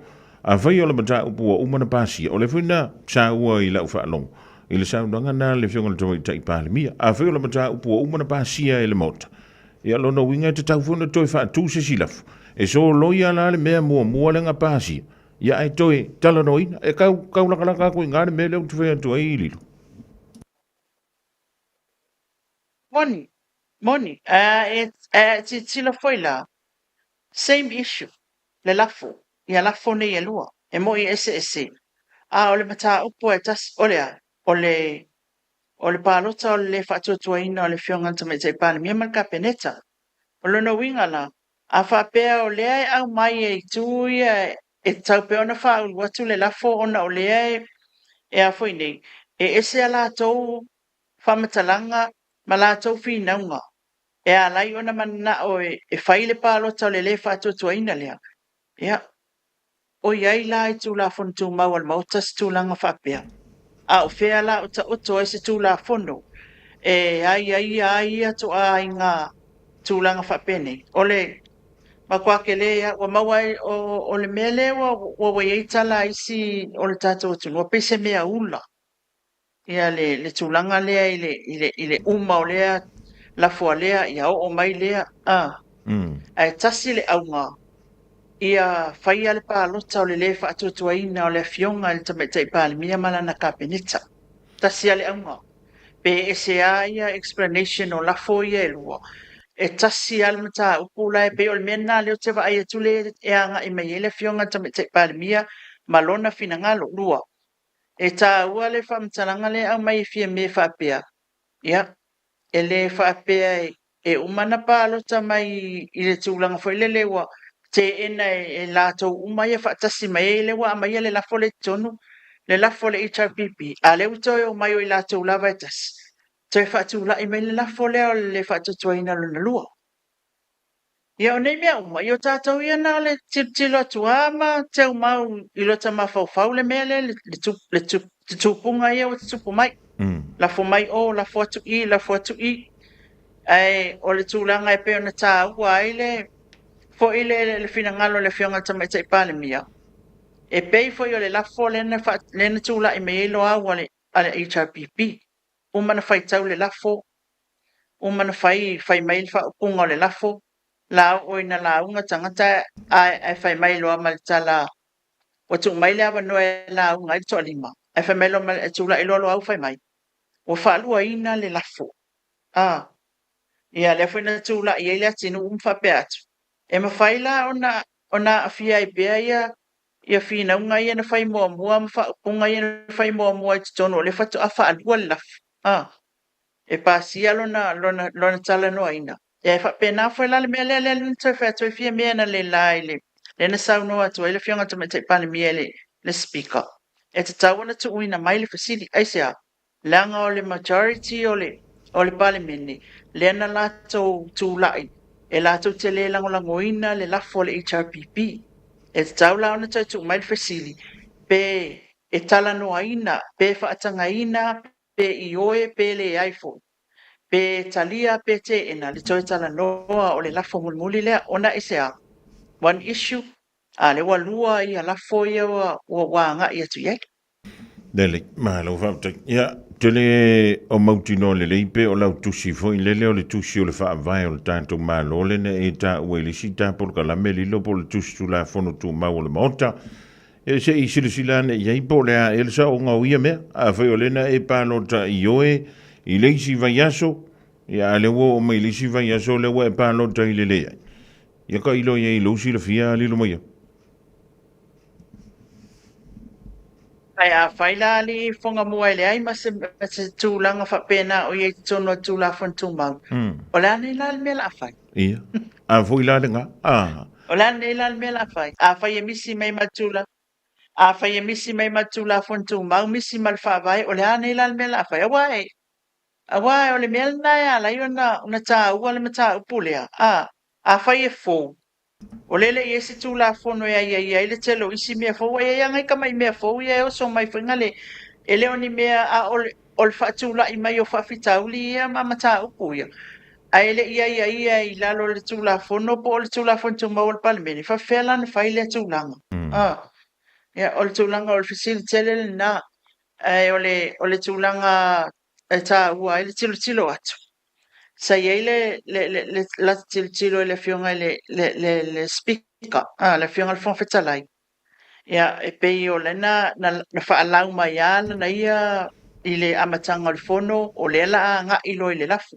Ai te i le tūra i ato le fionga tamai te ipare. Mia mwhai atu, e te tau o na whai mai le whesiri. E whesiri ngia le maota. Pe a whai o lena abatu ia te ia le lafo e le talia ina. Wana whapea siri le tu umai i le palimene. E au whaila na tu umai fasiri. Pe ta tau na tala noa le lafo lea pe lea pe talia pe lea i fo. Ia lea lana toa i gai loa mali manatu o le fionga li fonga whetalai pe o lana saunoanga mulmuli nei. A pe mai e sao fo i matonu le tulanga leo lo fai mai e le fionga tamai tai palimia. E tau na tu ina mai le fasiri. Ai lona fina ngalo waia tali ai e sili o na whaamanino le atu ia ai a inga o lafo o le lafo male lafo le atu e teu ini pepa kopi ai le whailau tusi o le fono ia ele ta arts fulua tai au ua whaila atu le ofisa o le whongwhetalai ia ona o le e o le ngāluenga al palimene la stof a whaila o lafo e lua ia o le ato e wha manino ma wha pepa o la teu. Tasi ale isu e peo nei sao no ali leo mai. O le ana te me tal no ina le lafo le malo le na e ta ua le na sao no fo ye ia le minista o ngā luenga te tele le tātou malo le tai awana li la le ua mai a wha o fo i le whonga tala. Au te loa e wha solo mai ngā luenga al fono. O le matawhai o i tonu le na le whongwhetalai. Awa wanafi. O le fionga ia olo le sa whaatali whafo le ofisa o le whongwhetalai lo na o atu o le i le tate i le mea lo whai ele fono. Ina ia tu ina atu la lātou la fole pe on ta wale fionga te mai tai pāle mia. Ea, a o le whaatali whafoolo, a le whalongo atu. O le ua, wa amata me talo le fonga whetala i alele i avea i eile. Le lafole na tele i tauli maina. Le ala na whaila ilo na ofisa, o te iloa la o le lafolea, e whaia i aile fuafuanga le fonga whetala i ngā luenga ia. Ai mai se ai, a whai o le lafo mua la uli, ma teu ngā tuila epa, ma le lafolea, o le watalia e le fionga le fonga whetala i ala le tu inatu pāle mene i salato whai unga. E te tau whaila, a whaila i te ena le lafole al malo, o le watalia la fo ye lua a fai talia le fionga le fon fetalai o la fo la auli ma te unga tu la epa ya o le wa tu ina tu parliament ya e pe on sa no o lo ni na o tu mal la fo ana fa pe talia e le fionga le fon fetalai ya o fa nga solo nga venga a o le na manatu ye tu ina mai le parliament ya ina ia fa tino e fa unga le fono a fa tu la fon Olo no winga lai lo na te lenga lilo i lo whidangalo ma sau tau ma whai vai antu le dea o. E wha ono o antu le tolu la fole la tala no ina pe palo taina i la stofi le pe anta antu Aouli. E fua i le talia o le la fole al malo ia wa le wa talia le la fole a la Aouli le fionga le fong fitalai.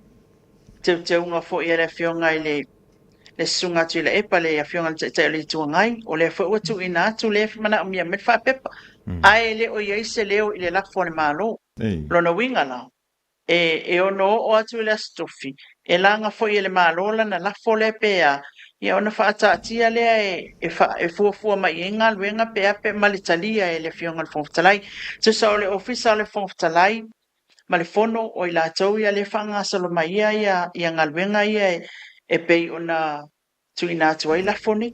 E mantua la o le na sao no manino le fionga le tamai tai pāle mia. Ona o le wha pepe mai o lafo i elua. A le na sao no le fongu tala. O le ua umana wha pepe mai ngā luenga. A le fui sao le wha mtalanga. Ia o le pulea i o le maunta fono o le fongu tala. A e a sao no loa la le pāle mia. O lono winga la o inae ave i eile wha momu. O le sao le o le wha tūlanga ina wale mele wa i eile le maia. So le ua makua confusion wha solo a kola langi. Mantua foi.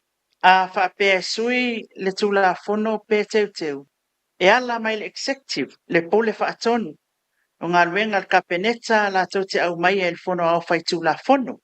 Ia ona tu uina le laulau mo le fai taunga mua, fai taunga e lua, fai taunga e tolu, ave i tua, malona pasi e ina. O le a fa pe foi ala e manatu ala le fono fa atonu te fa solo muli tula fono na ele ise me fai ia. A wai ngā lulu e le executive. Ia, o le tūlanga nai ai. Ai, e monia au ole melna len tato tilo iai. I ele langona na mātou mai tawina. Le langona foi le ole saunoanga le fionga tamai te pālemia. Awai ato e fianga lui. Awai ato e fia discuss. Awai ato e fia teu. A le i ele tūlanga foi lele. Ia lale. E keu kula fongo mai ai umaloa vote of no confidence loa e o re malolo. Io pe se me kau fa fefele le upu. Pe o le mamalu mai le ia lafo. A o le ya nga ia mantua la o fiong o i lau tau fa fonga bua. E fe la fo ai mati peite le parlemene ia tu la fono. E ele langona foi lele. O le porkiki fa pena. O le me au ele stangata. E kiki foi le polo le stangata. O le suina o tu la fono. E mana o mia foi le auta singa. E mana o mia foi le tele o manatu ma aikia ma le tulanga foi le aisea manatu ai teu aisea tulanga le e fai ele tu la fono. Ai a fai la ele o ele langona fia le na mal langona na e fia ngalue ai fai mele. Ia ona o lea i ele tulanga lea. Pea tulanga tonu al nai ro langona na uwa ai ia wia na file tulanga le foi tula ia tula epa na te langoina. Ia tulanga le pea sa no ele pan mia.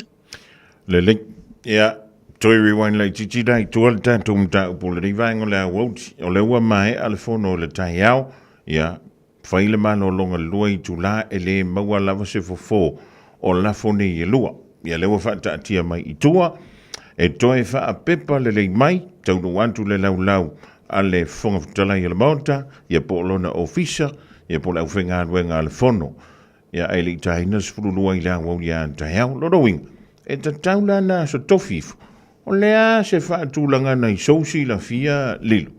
Lea la o le a whaataatia mai, sa ta whaataitai whalelo le whaatulanga ina, o le talano ina o lafo ia wai mauti no lava, e le I tā ina le a fole iwa le stofi, e iei fole to tele, o le a ave ai o lanto wasolivi, ona o le fia mana malama, ma fia si la fia, e le ngatai nei niu si lau atunu e mama, po o fea lea la a nga iai, ia le whainga malo le tantu o tunu pele o Samoa. Ia, mantua foi o le melen o lo una I loa I le ana o no foi o le palemene ma o titilo iai o le sa to e faatala noa I le taimi foi le na malolo I le loi tula o le a kongo le mele manga for example fa pe mai le fionga fong tala o le a kongo le mele manga oi o ko le al fast til ko la fo a wa te unga tu le a wa le wa esena na ele tula nga foi le o le au mai o le lafo ala auli ma fai mai ele lango fa tasi mai ia la to manatu male fina ngalo le tuangai a le ku ku le pa fai mai ele ai la to tele lango langoina wala va inga ele lango langoina lo no winga o le na fa tala no fo ile le pat visini mai taliatu visini mai taliatu ai le fa pa o le la fa pe pa wa tawana manino le ele pale meni ona fai tau mai lola ia le fionga le fon fitalai a faila e manino tae ao ia tulanga mai ele faila le la faila tuai o mata upu ia lua o te roi mua nei lo te pe ia ona ia le ala o mea ana nei mua le la fole ale fionga I le ia la uli ia matau te unga tu ila epa o lono winga la ia e wha ngā solo ia ngā luenga ale fono I le astofi a le la fole al malo ia o te roi pe ia ona o ta ua e le fofonga fitalai o le maota tulanga uma o le whaao o le alanga tau, ma le tau, iana mafuanga, ia ma le tulanga foi lele o le taimi, ia ma le aso, e tala no ai foi na la foia. Lele, ma lo fa tang o lo winga la o le matafa yo ia tantou, ia po mantou li lo maiava o le tapena lele yo le fa na wi le aonga, va ia mantou pili e tutongi, ia ma va ia mantou no nga tupe a wal so ona fa misia, ia ma va ai le lotu o tae au le fulefu, ia e mua antu ele kofisio, o le sa onga leo lau saundo anga ele ia ulia le stofi. Ia, o le tulanga foi lele, tatou ta lia pea ia lupe o maunu, ia male anganga o le wha moe mawalunga, e sosoani le atua ele, whatinongo ngā luenga al pan meni, ele ni mata upu whaingo fie, ia e fai fo ile na ale nei e fai fo ile fina ua ala uli o le manatu fo i o tuila epa o le isi facilita ua awa tatu tele i o tele I malam lama vai liu le se iwa aile I le tulanga o le tula funtu mag e tala fia ngai te unga e tala fia ngai te unga I te tonu o se lafo ua uma ona pasia fa ialo na fa ai unga ia lua o feo tu la fontu mauolo ia pe on tau noa ia fawan o feo tonu tu la fontu mau a le afo ilo na talanga o le tulanga fo ilele ele tem fayon tang fia se mata pu se vanga na u fa le au nga ina le fa unga mo le on langa e tasile le fa kunga le mata ma o le au nga e tasila fo yel o le a o le tama tai pa mia malana kapeneta o le fa tu ina ia o le tulanga la kusa o le wa ai ele Fofogamua Ia pe o le mesale pe o le fua le malosi o lafo o le lafo tu la epana au mai o lo na va ai o le lafo tu la epana au mai wo fale au ngaina male tali ina il na taimi ia ese foi e tilo ile malosi o le au mai nga mata upu e alai mafuanga le la fe mela vanga ia e ese foi ia ma ko mafuanga no winga la pe foringa mai vai mafuanga la fo mua ai pe ma no sia ku mafuanga la fo lona lua fe le ese senga le ala yo na fina mai lava tinga ona tasi le mataupu ai te taupea ona iai le latou finauga e avatu ona e ese o le latou foʻi mataupu o loo au mai mafuaaga ia o le tulaga na ae mo tatou fogamua e tāua le tatou faalogologo lei tulaga o le tutupuga o mea le ua iai le tatou atunuu aisea tāua ia sisila foʻi na tatou vaai le palota luafe lua tasi na matua vale funga va ai le fast ma le HRPP ia le tupunga nei o mea lea ua lata mai nei o le saunoanga la uli e tu faatasi lava ina ia tau fai pasia tu la fono nei lona winga langa lea na faa manino i le atunu o le anavatau o le fast e pasi tu la fono mfa lea nga ina isi tu la fono ma teu isi tu la fono lea na iei afianga ia lea laua fia sa ili le tūlanga foi le lo manatu au ia la titilo faporkiki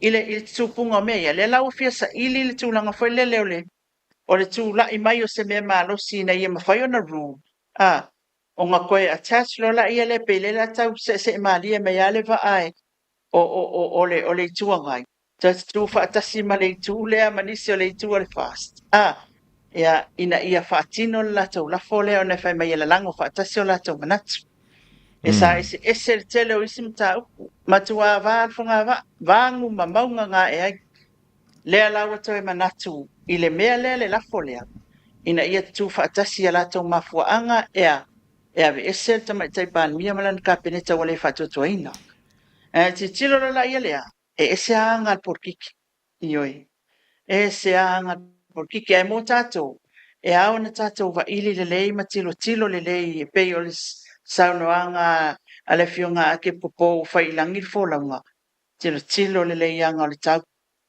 tilo le lei mama i tau anga o le tau a le wa tatou wa ai atua nei wai i lo la ngona as someone as a voter wakale ilo kusa mako mana istanga te fame wale ilo la po le sa ese ngau mai I fame no ai koe o koe ku mai kai ofa mai yes la so na ngona ye fonga mo o pe o le mafuanga na le te fasilia tu foi lele ile fa manga ma le fasilingia foi tu la fono tu ma o le mota a vai o se mta upu wa umana la uliliu ma fe la fula ye le mota o le wa uma le fa iunga la le vai ngol tu la fono le fe mai e fasili po lea ia wale tatou te malama uma I le tau unga mene o tūla fono, ia poni tūla fono tau whaofi. E iei wha tala noanga, ia o tūlanga wha pēr. Ia o na man tūle le pāle mene, whila flau whaia.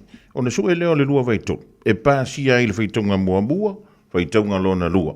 Ia ma le whaitonga lona tot. Ia e pi e se whulaka wha alonga kura ngā mea, umanga i o e meilisi vaisu. Ia e o meilisi vaisu o laua le ai mai. O le la te fia malama, wa o te iloa. O le te fia malama foile. Po ngā fia tōnu a lea I sa wai le tū la fono tū mau le mota. Le tō I ngā mea la lea I tupu. Ai, I leisi tō le tupe a lilo foile le. Ina ni te wase ese ia sau manatu le nei vaenga o le fia fipo sau vaivai. Ese le maari o me ia tutupu ma e ui a ina ese a ia whira ngalo le antono a inga o mai ma sanio e ka le sia. O no uma fio anga. O ka ele mere wa kupungi. Ai ata to tilo mai to le tala solo pito. Tele yo le sona ia maua. Awa tupulanga. O lo lano va o tanto tuno. A mai yo le leila fai unga fai. Ia ma fai unga. O le afa pele ona fa pe paina ma fa mawina I mata upune. Yo ele o ko umi sakai. O le tausanga fo le fai nga pa lo taso le kafi o lai. Ia ole ngei ia a vaku a mai ko soa kui ole se ua fitosoa I solo fa pa utolo a loi. Ia le kako maka. Ia u teilo. Se ia le fofo. E fofo ala mea ia mata upune.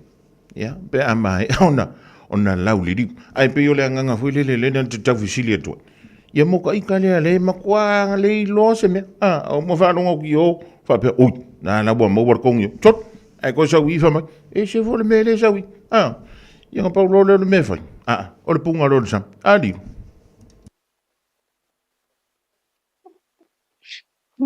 Ia, o le tūlanga e pēna o tāua, o le fua. O le fua ana pēna o tāua, o le fua o le ese senga o le mamafo le lafo lana alu mua. A le mai kau e vaenga le ai, anga wha pēa e maa losi ala tau mafua anga, e talia le lafo. Ioi, ana wha pēa atu ala tau mafua anga, ia langa le kakere kilo i mafua anga, ngā le lafo mua le ntāti tilo iai, lafo mua e mai tauina, o le tele o mena au mai le chapipi, sa maua i lunga o tatou whaasalaunga. Ne whai mai, ua i whaasalaunga, le manatu o la aulia le mali e toa, e tatau o na step down, e tatau o na whaamawai mai, tūlanga umana, no mai tau le tolu le vaenga mua na so o lafo na o whapea, ke le ala le au ngau le media. Press conferences i tau te o iei, matulanga mwhapena, o le ana au mai e le HRPP na lato maua ia lato mafuanga. Le lawa o la auli ma lana foi vaenga, wa study le le. Ya, mai maula pen fa pereta tilo nei mafuanga si vaenga na. Ona tai loa le afua loa la. A le mea ia ka ole issue.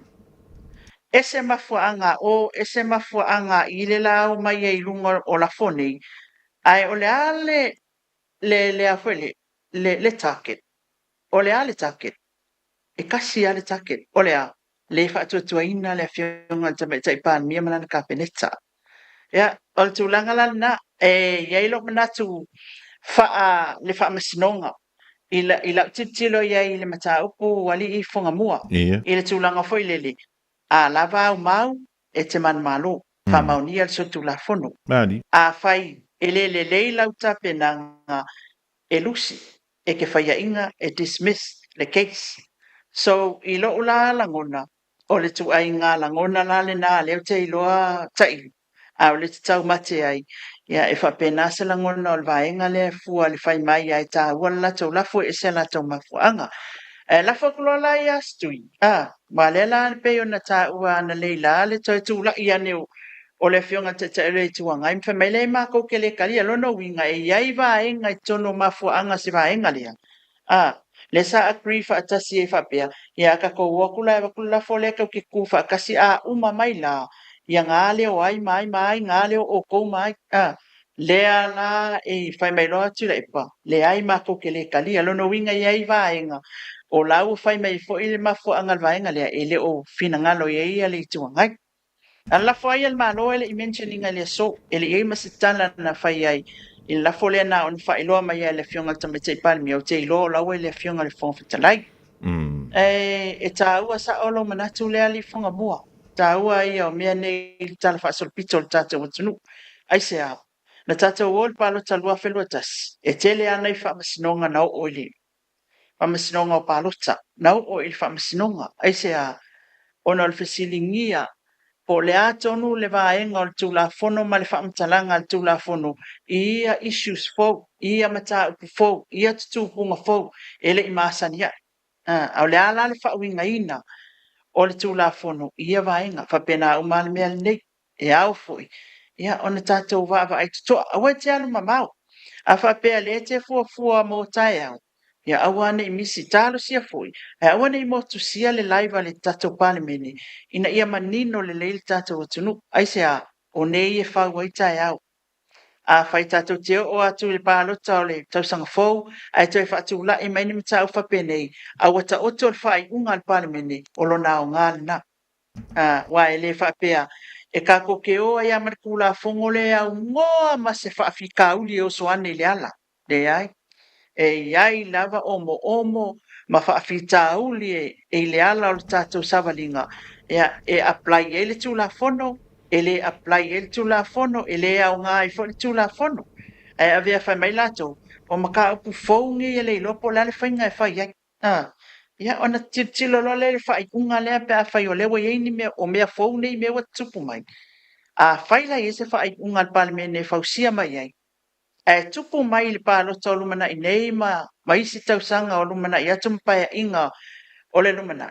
Ia, a le wata atia le tūla le tatou whai. Unga lea. I lau tatanunga Fofogamua ma le tūlanga iai a whai e vote of no confidence a whai talia le lafo. Ia, o nausi la fia le ala E avel fautuanga te mai te pāle mia ile au le malo e wala au loa le tatou whainga pālota. Ea, o le tele fo e tangata sa utale noi nei, o le manatu na le manna oai. Pai mai lato, ko e whainga i mea ai nei o lo e whainga pālota. Ea, a whainga pālota. Ia o sau, o lo utitilo le ai le whanga solongo o me masania i mai tūlanga whapea e tusa matulafon. A whapea lai e call le snap election. Ia po se tatou whainga pālota whaatopele a whaavavi. Ia, e o le taimil nei, fitus fulima afe ele i restala o tatou watunu. Ioi, i lalo lola paruta.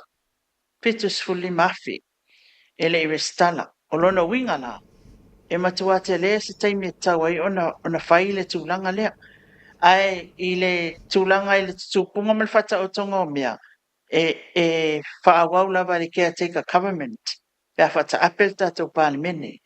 Ia le tūlanga lea. Ia ona patalilo le matatou whainga pālota. O tūlanga na o le not enough resources or not enough resources. Ele o iai le tūlanga whaile le wa tatou seki le i tatou lolama tatou o lai tau mawhai nei ofisa whainga pālota ele stala o tatou tangata. Le ai oi mai o la fo koe oi kuanga wenga nai i tūmalo ina ia mawhai o na whaava vave le stalanga isa tau sang fau tatou whainga pālota. Ya, o sa una Wait, what la have I mona got li on fonga it? bua ele whata o tonga mea. Malo va tangi sele ta wall of angale wa tona tanto malamalam. A faye pasiele vote of no confidence ina ua mafayono tu fatsia la foye lua le fas male HRPP. Yolo no wingo le ungole da fa se tuanga lulta mai tai pale mia ona longo leo le mamalu le malo ya ona sauni e lola ia leo ole finga palo ta fa topele. Ya ona ufisili la le uteno foma. E tu bangwala le stala ila no vainga fa upu fai o lea ia wale la ka kope o mangingi a fai fitu se fulu mono tupu wafe tanganta e anga va e palota na ole ale mafai ona palota o ai le pa u e nga mea li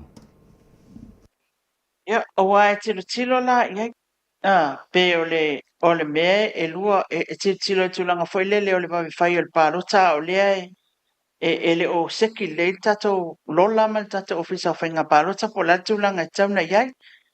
Ia lua. Ia pe o le tuu loa i le tausanga fau le taimia o le palota tele ia o le whainga palota. Ia ai whaonga le kia teika government e lato te whaatautai le tatou atu nuu i le nei taimi pe a whaile na. E talia le lafo lea mai fulsia fo ia i lato e tu matele le numera e mawhai ai. Ona palota o le le whaatutua ina le fionga le tamai tai pale mia malana ka peneta. O sauna balam lama anga o le a o i ka assignment le nga i le tūlanga paule mea le fasiringia i lo i loa. O le tūlanga foi le a whai o se palota whaavave o le ala me whai whaonga mai le lola tuai. Pe o le atulanga e whai. A whai o lea o se e whai atu se paro ta whaavave whai mai ele a kol mea lea ele a koa kakanga le skala ea e whai loa la le whata o tonga i a whai tonu al palo tai ele aso al palo tele le lumana i a il tausanga fau ai whaonga le taimi atoa lea e whaonga e whai ele kea teka government la tau te wawa i al tātou atunu tūlanga umana e taunu singia o le atonua le mea tau ona whai a wai fou mamata upune fou wa fou a ke le wisi mea i le tūlanga foi le e fou mai a le o ye se fata o tonga le mamautu i le tūlafono ia me se foi tūlafono tu mau le maota a fai nei la pe a fai e manuia ia le la folea fa se tuanga lule ole o fionga le tai pale mia ta apelo le ole pale meni o longo winga ta apele pale meni fa foi uma tu ai tutonu ia ni mea tō tino le nei te ita i o komiti wha al pale meni o le sa o ngā ngāo kako o le kako whaka apenea lilo mai awa a foi pe al tiso po nga le tiso vai le le paia inga ioi ngā le kia teka kamen le sa wha ngā e tu le epa malana whainga malo na taimi. Paua lo wiloa le caretaker government, la tau te le deciding ngi mea kai mira. Ele whaia salako final decision. I tu la fono, po ani mea, na ole pei o se whainga malo la, pei o se vaenga la tau te vava aia le atunu. I tu langa tau, ia nā taimi, e tūlanga fo ia maua pēa lo tātou service o soifua maloloina, ia o a onga, mea umana, mea ia sa whaatino ka penita. Mea o le whainga malo, a ole decide, po le whai o whai unga i se mea taipeo, sui tū la fono mea uma whapena, ele aila ele ilo unama lama anga i le caretaker government. E wa mamao ale mea le wakao o ye. A whaila o lea lilo mai awa o la ve whangu e saunoa. A whaila o le unga le o no o ia. O le vesili lai lo ma whauwhau. O le mafu anga lea le na wha tūle lafo. A wa o le winga o le tana fwile. A whai o lona i unga lea. Wha se tua ngaluta mai ta i pāle mia. Whautua ina lea manu o le mano lea so e whai ai. Ai a whai ai alua kua i le umi lea se ilo ngai o le tausanga fo. O lau vesiri na ilo uia ma whauwhau. E iei la se wingor ka ko mele kau whai kai mingi i pe a whai e tū maua i pe le caretaker government se i au lia le aso o le si whai ngā pālota. A wā le mela le wau titulo ye. A mua a whai e dissolve pe whata apel pāle mene. E le to ye nisu ia whai pule. Toea o le ka peneta mo le whai ngā mano le ye le timine. Nante tausi mea. E tau o le malo tausi mea. Ia, le ai a kua leo ngi kokongi le ngei kaimi a koa, le ai umangi penge fiki le ai ngi a laungi. O lau visina, is it worth it nilo maia? Ia, e whaia ina isi, e whaia ina isi, e whaia ina isi. E tu mawan man malo isi. Oa e malo nguku mai fefe fela nguku ka wakwali Fofogamua. Ana wa esi la fia. La fefa Fofogamua to watunu.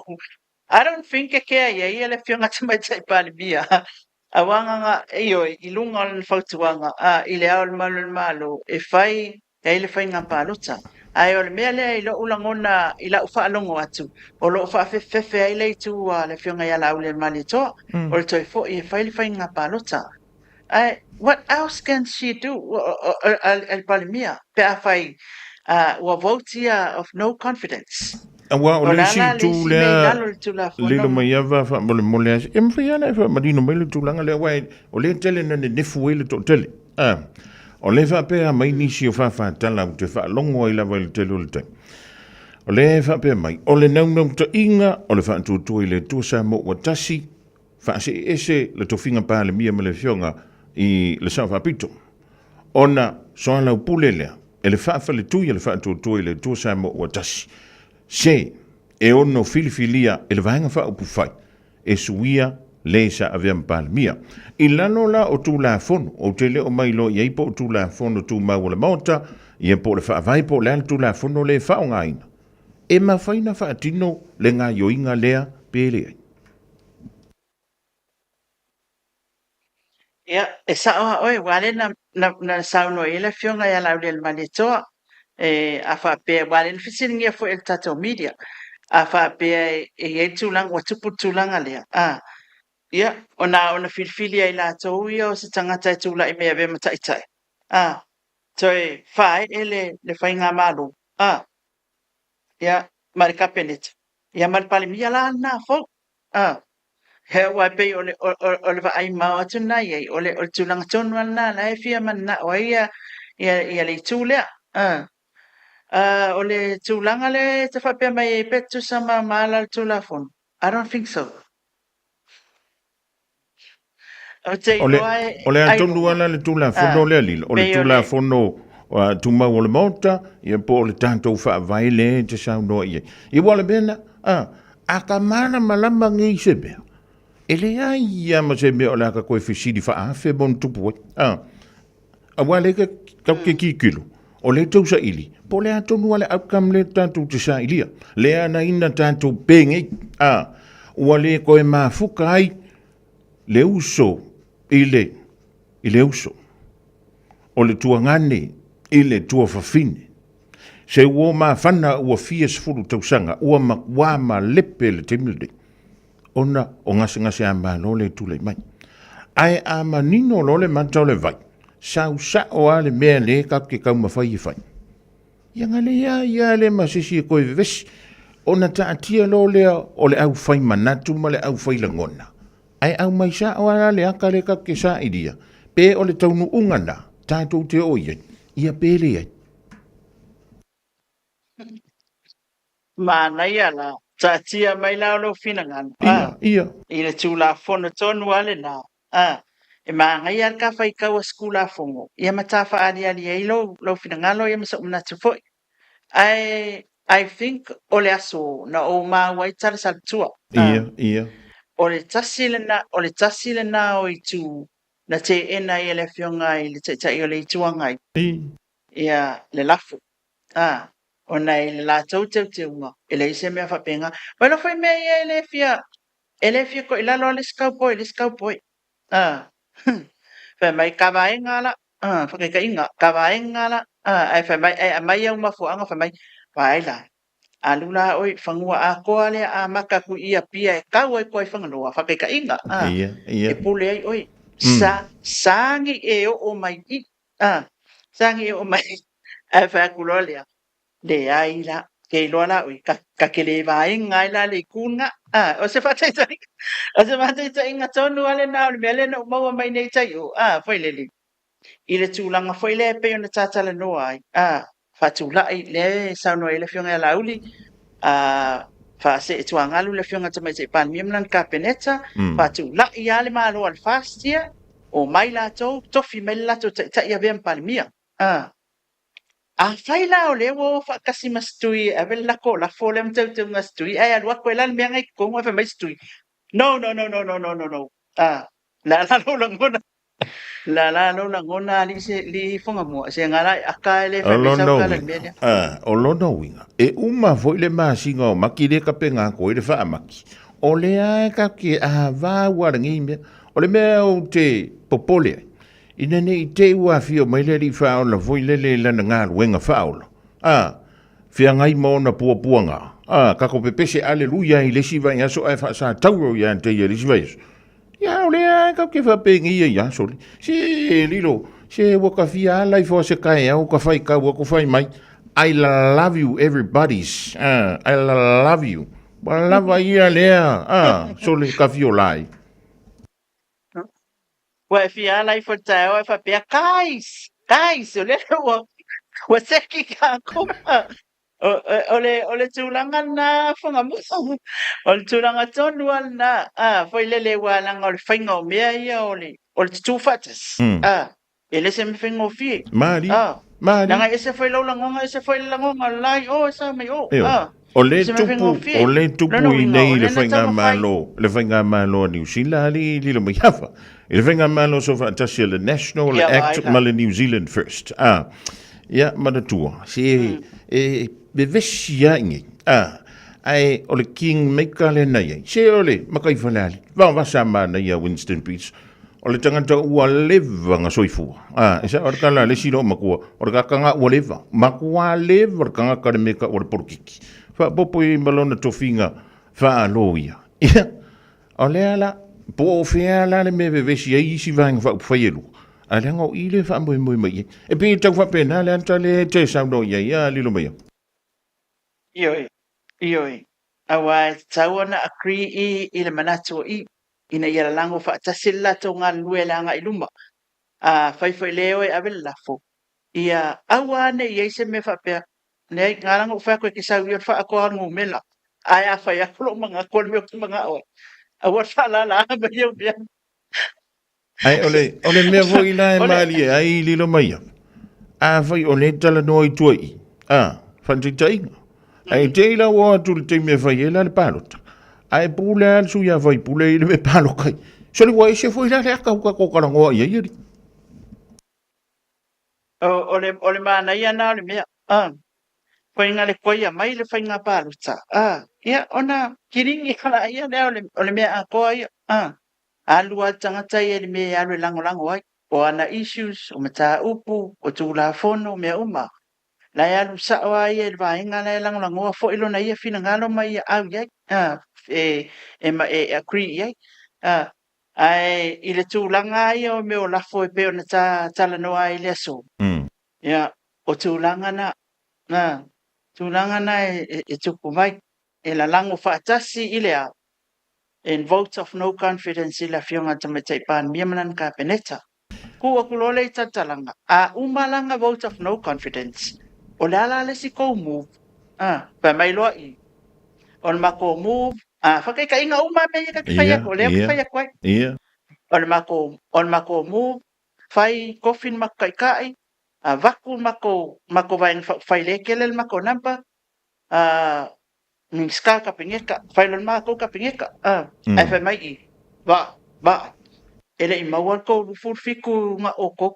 lenga maua aku ma ko sifa au maile se fulu o au maile ongo pe fiku o min skama mako faki kainga ai avaku ia le lima ma oko ia fa pe foi ai ka ko fo ia ile awala na sawa ile I fainga fitfiringa ta ia le tino but I'm sure o le la fatelo tala le a fongamua o tira e pa tata wa le vala il porkiki male mauta o le malo o le atunu le palimene o le mea falana le te va ai tu ai wai pe ma li e foi ngale la ka kilo o le ufai mai ala o le mauta lango fa tasimo ai kuwa e lungo ko inga fa mai le ai ma ko kere kali ko merele le ko foi ngale pe ma li e la ta fa longo longo ai e iai issues lai ta tonu o le latou malienga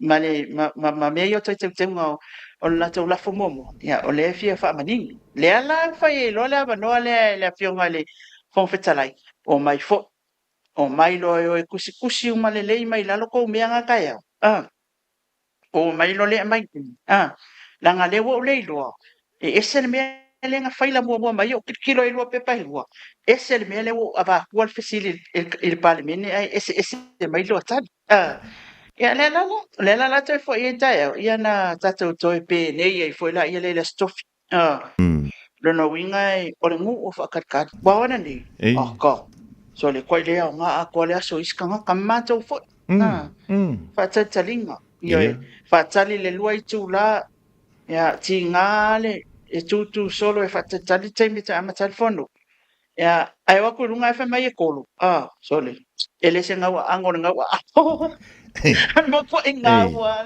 vai ya ai ta totali ya la stofi awai e manino ele ma tale vai e tarsia io o te stofi tala no alo ne lo nei me ko yo le stofi e fa mai ya o tauli mai na nei le isi la fo e fa la fo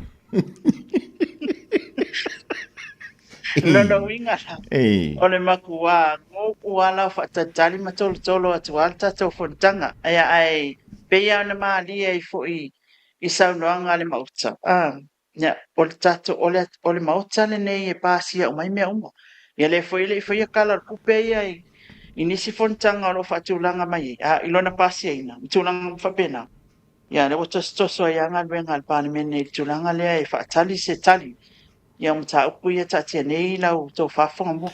Malo sau noa lilo, ia antun mo I le la tau sa o I le vaunga ngana, fo I le leo le la apoloka uma ia I mga wenga le malo. Ia po oni whai unga o tau ngau mene u tūla whono, wala la ve whanga solo ia ngā wenga, ia lau whenga wenga matanga wenga te tasi o le malo. Ai o le apoloka I la tau unga ni u tūla whono ma le pāsia ina. O lonowi, ia, e alua I luma siaka ko mea ko solo muri mai kua e pe on le ka vale foi le pe runga le maunga alua ko o sawa ko ngai kia vinga ka wale afa vet ko saula ko ilan ia ai tanto tatalo ia tanto tau fai tatalo ai pe o le mena le no tau fisilia to love I mene yo tu la fono e fa nga ina ile outcome mo le mata pu antole de wa po fe ma fe ka ke fai mai fa ma vai ai io sau ia pai ia aluaku la fai o le fisidi o le a kongu le mele ka ke kausa idia ai ma fai ona tanto au sia le na taunu unga I ngai o inga uma i e whaatino i le teimele. A mawhaila na tali e le vai ngā whaopu whaila vai. Ia le whesili da. O te ino. O le ale koe. O le whonga whitala. I solo wafa mai le whonga whitala. Ia o le mele ia. Ia ua kaunga ngefua koe mangai. I le awa kua mai. E se le mele sau le pepa. E se le mele ua whalonga koe. Ia o le mea tau. E se lo ta fia fia. I le toa vi ma li. O vela fulafo inga i le so. Ia e fo le manantu maua lunga li le maiava ma le pa ia ma le manu le antunu. O lo o wha apea umalava. Ia le tele o antunu. O lo o nopia iai. Ma aitau malele ia le. Pa ia le silasi o Samoa. Ia o suanga ia le va tele suwe lunga suwe le lo. Ia ai matua le o. Ia a fale au tanto fina ngalo mo tanto loto. I le fina ngalo le ri. E le ai ia se mea o le aka ko ve visi fua. Ai. O le mea na. A wangi o ka ko ngau kele. I le mea na a kamu whai whatu. A o le mea taun sila ia. Po o le a le outcome. O le a lona i unga. Whaafewhea na au sia le unga. Ai a ho fwoi la inga. O le alisi ske po so kwai. O le koe mau o le pei. Po le no pei. Is the no money come? Or is the money come? Wa ava ape ma fai se singa kali fesiringa. Ia, o nga fai e le inga o ka ko fai. Ai ava ape tupu le mele is no more money is come. Longa winga. E si di le o mai ka ko wo ya o ka ko pesi. Ia wa le lotu tamiti. E le o toi ma fo. Mole antulanga fa tele lilo mai ava tanto filo inga le ni vai ngolas. Antonu. Ia wa tau ta mai e le mo le ala. Nisi o fida ngalo. E le o mala e o vea kai. Kua ka nge fuwa solo a kua ngalela. Koe mau mai madasau wale fongo. O ka whapea. Lea li ie.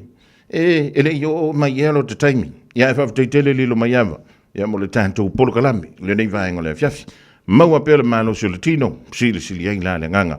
A wala utou molo tantou tano mai Samoa. La fo tuina taulunga mai le tantou filo inga le so. Ia, whaftaitele lau tau Fofogamua, ia i e tatanunga i leo ia i tā ua le atoanga o le mata upu. Mani lava. E tātou te whaia lava tala e whai pēa i le official whamasinonga ma le whamasinonga o le a le whaai unga tala whea ngai sa o māmi o tonu. O le whaai unga tala whea ngai sa o māmi o tonu. O le whaai unga wha le tūla whono. E tusa ma le tūla whono. Ia, i so foi langona. O le tafsini ia, i so walu la e koe kirikiro i tūla whono na. E au mai, pe ia ni tūla whono i tūlanga mata upu i olo wa tupu mai. A wā o le wa ai foi le wa ai atuai. E ia inisio i la tau wa manatu foi lele ta tia e se tūla whono. Ai whai alo tol tangata ia. Ia, o na maua i lole tūlanga na ele maua seno file mu. Ai tapua inga se tata watunu. Ia, o lea ua mo atu fetalai nga Fofogamua i awafo isa mtu pala o tātou atunu e tu sai foi o tātou walo atu e tāpu wa ile nei whaamboe moe tā ua i whai o tātou malo o le porkiki ai o le porkiki e le isa tātou mea mawhai ai a o lo uso malo tō whawhine o lo tamā malo tina e maua ilo no fuanga i le ola e whaapa i le alofa i lo uso tangata alofa i le atua o le mea lea ia o kako uma o Samoa, tātou uma e au ni tātou malama ia o le tau mawhaile tātou atunu, o le avatu fo i o le tūlanga fo i lele o le solonga manuia o tau mawhainga tātou taitai, ia o le tātou tāpua inga le oa, ai o lo ave i le atua le tātou talo ia maua stofi mali o le tātou atunu umai nei fo i tūlanga o tātou o ia i nei vai tau, e tatanunga o se vaenga pupu le mapo kalame wa fo se tatu tunu wa fai wa batu se maninonga ya ma fa tupu manatu fo ya fa tai le li ele o ma ua sta mfainga vai ina ia vi ia so fo le tu se me o tatu mfaia ai tatu to fe lo ile stofi ba uma mai el tatu parmeni to mai mo fo ile live le tatu parmeni ia po le al tu langa le ai le mta o pepe on tano ina le so mai e te ni o sui o tato Radio Samoa i Samoa nei whaftai tele Samoa i lau mai moanga whaftai Fofogamua e mol por kalame whailoa i la stofi le alofa le atua tau whaseifua. Soifua ma ia manuia o le daua e mai moma e whafonga ia e leo ni o mama na tule a te ina i ia som fidangalo le Na ni nai whaata inga laiti. Ai pule lava stafune. Ile la o lona sa. Ai pe o le tau whaata tūlena. O le mele tātou te tuli mata ia. Po le atonua lona taunu unga. Taunu i le whai unga lea. Ia po le whai unga la. A o le ala le si mea le aso a tuai. O ai e ono a fiai. Lona soifua. I lea aso ma lea fu yaso. Ai o lea leo o onga. Pea o na taunu. Ia whina i alo o whaia nei tonu. O le pāle mene o le tātou tunu. I Samoa. Ya? Ua taulunga antua i nama stau tua mo oe i le reia stofi. Se ngangana wale tau tamali i lau whaafunga Samoa. Ia e potoala tau tai e le taimi. Sasi e lana vai. Ua na o se tau mo whainga vai vai. E longo pui ele i la o tau pa ia. Ma lo o tau mamat. Leanga a manino le mantole vai. I so se manta upu mo so se mea tātou te. Tau ma whai e sa ili ai. Ia se whaafesili po se tali. Ia ma lea ia leo se vevesi. Ia ona manino a lea. Ai a e lefia malama lama lava oi. E lea i o laua ia ta taulena. E te lefia malama lama i lava. Ima ta upu e pe o le tamu whai. Ia e tu inatu. Mō le sila fia. Male malama lama. Le porokalame o langa i fawhaiva. Te pere mai ai le sunga le o le fionga i le matu taulangi i an teito. Ia ona o loo to sia le fionga i a pestali i an tau savea. Ona o nisi o tua tuangia. Manuia la singa o toi o le rei fiafi. Ia me se le ngantu i whainga malo longa o le poana. Nei le tau o na Fofogamua soifua ma ia manuia.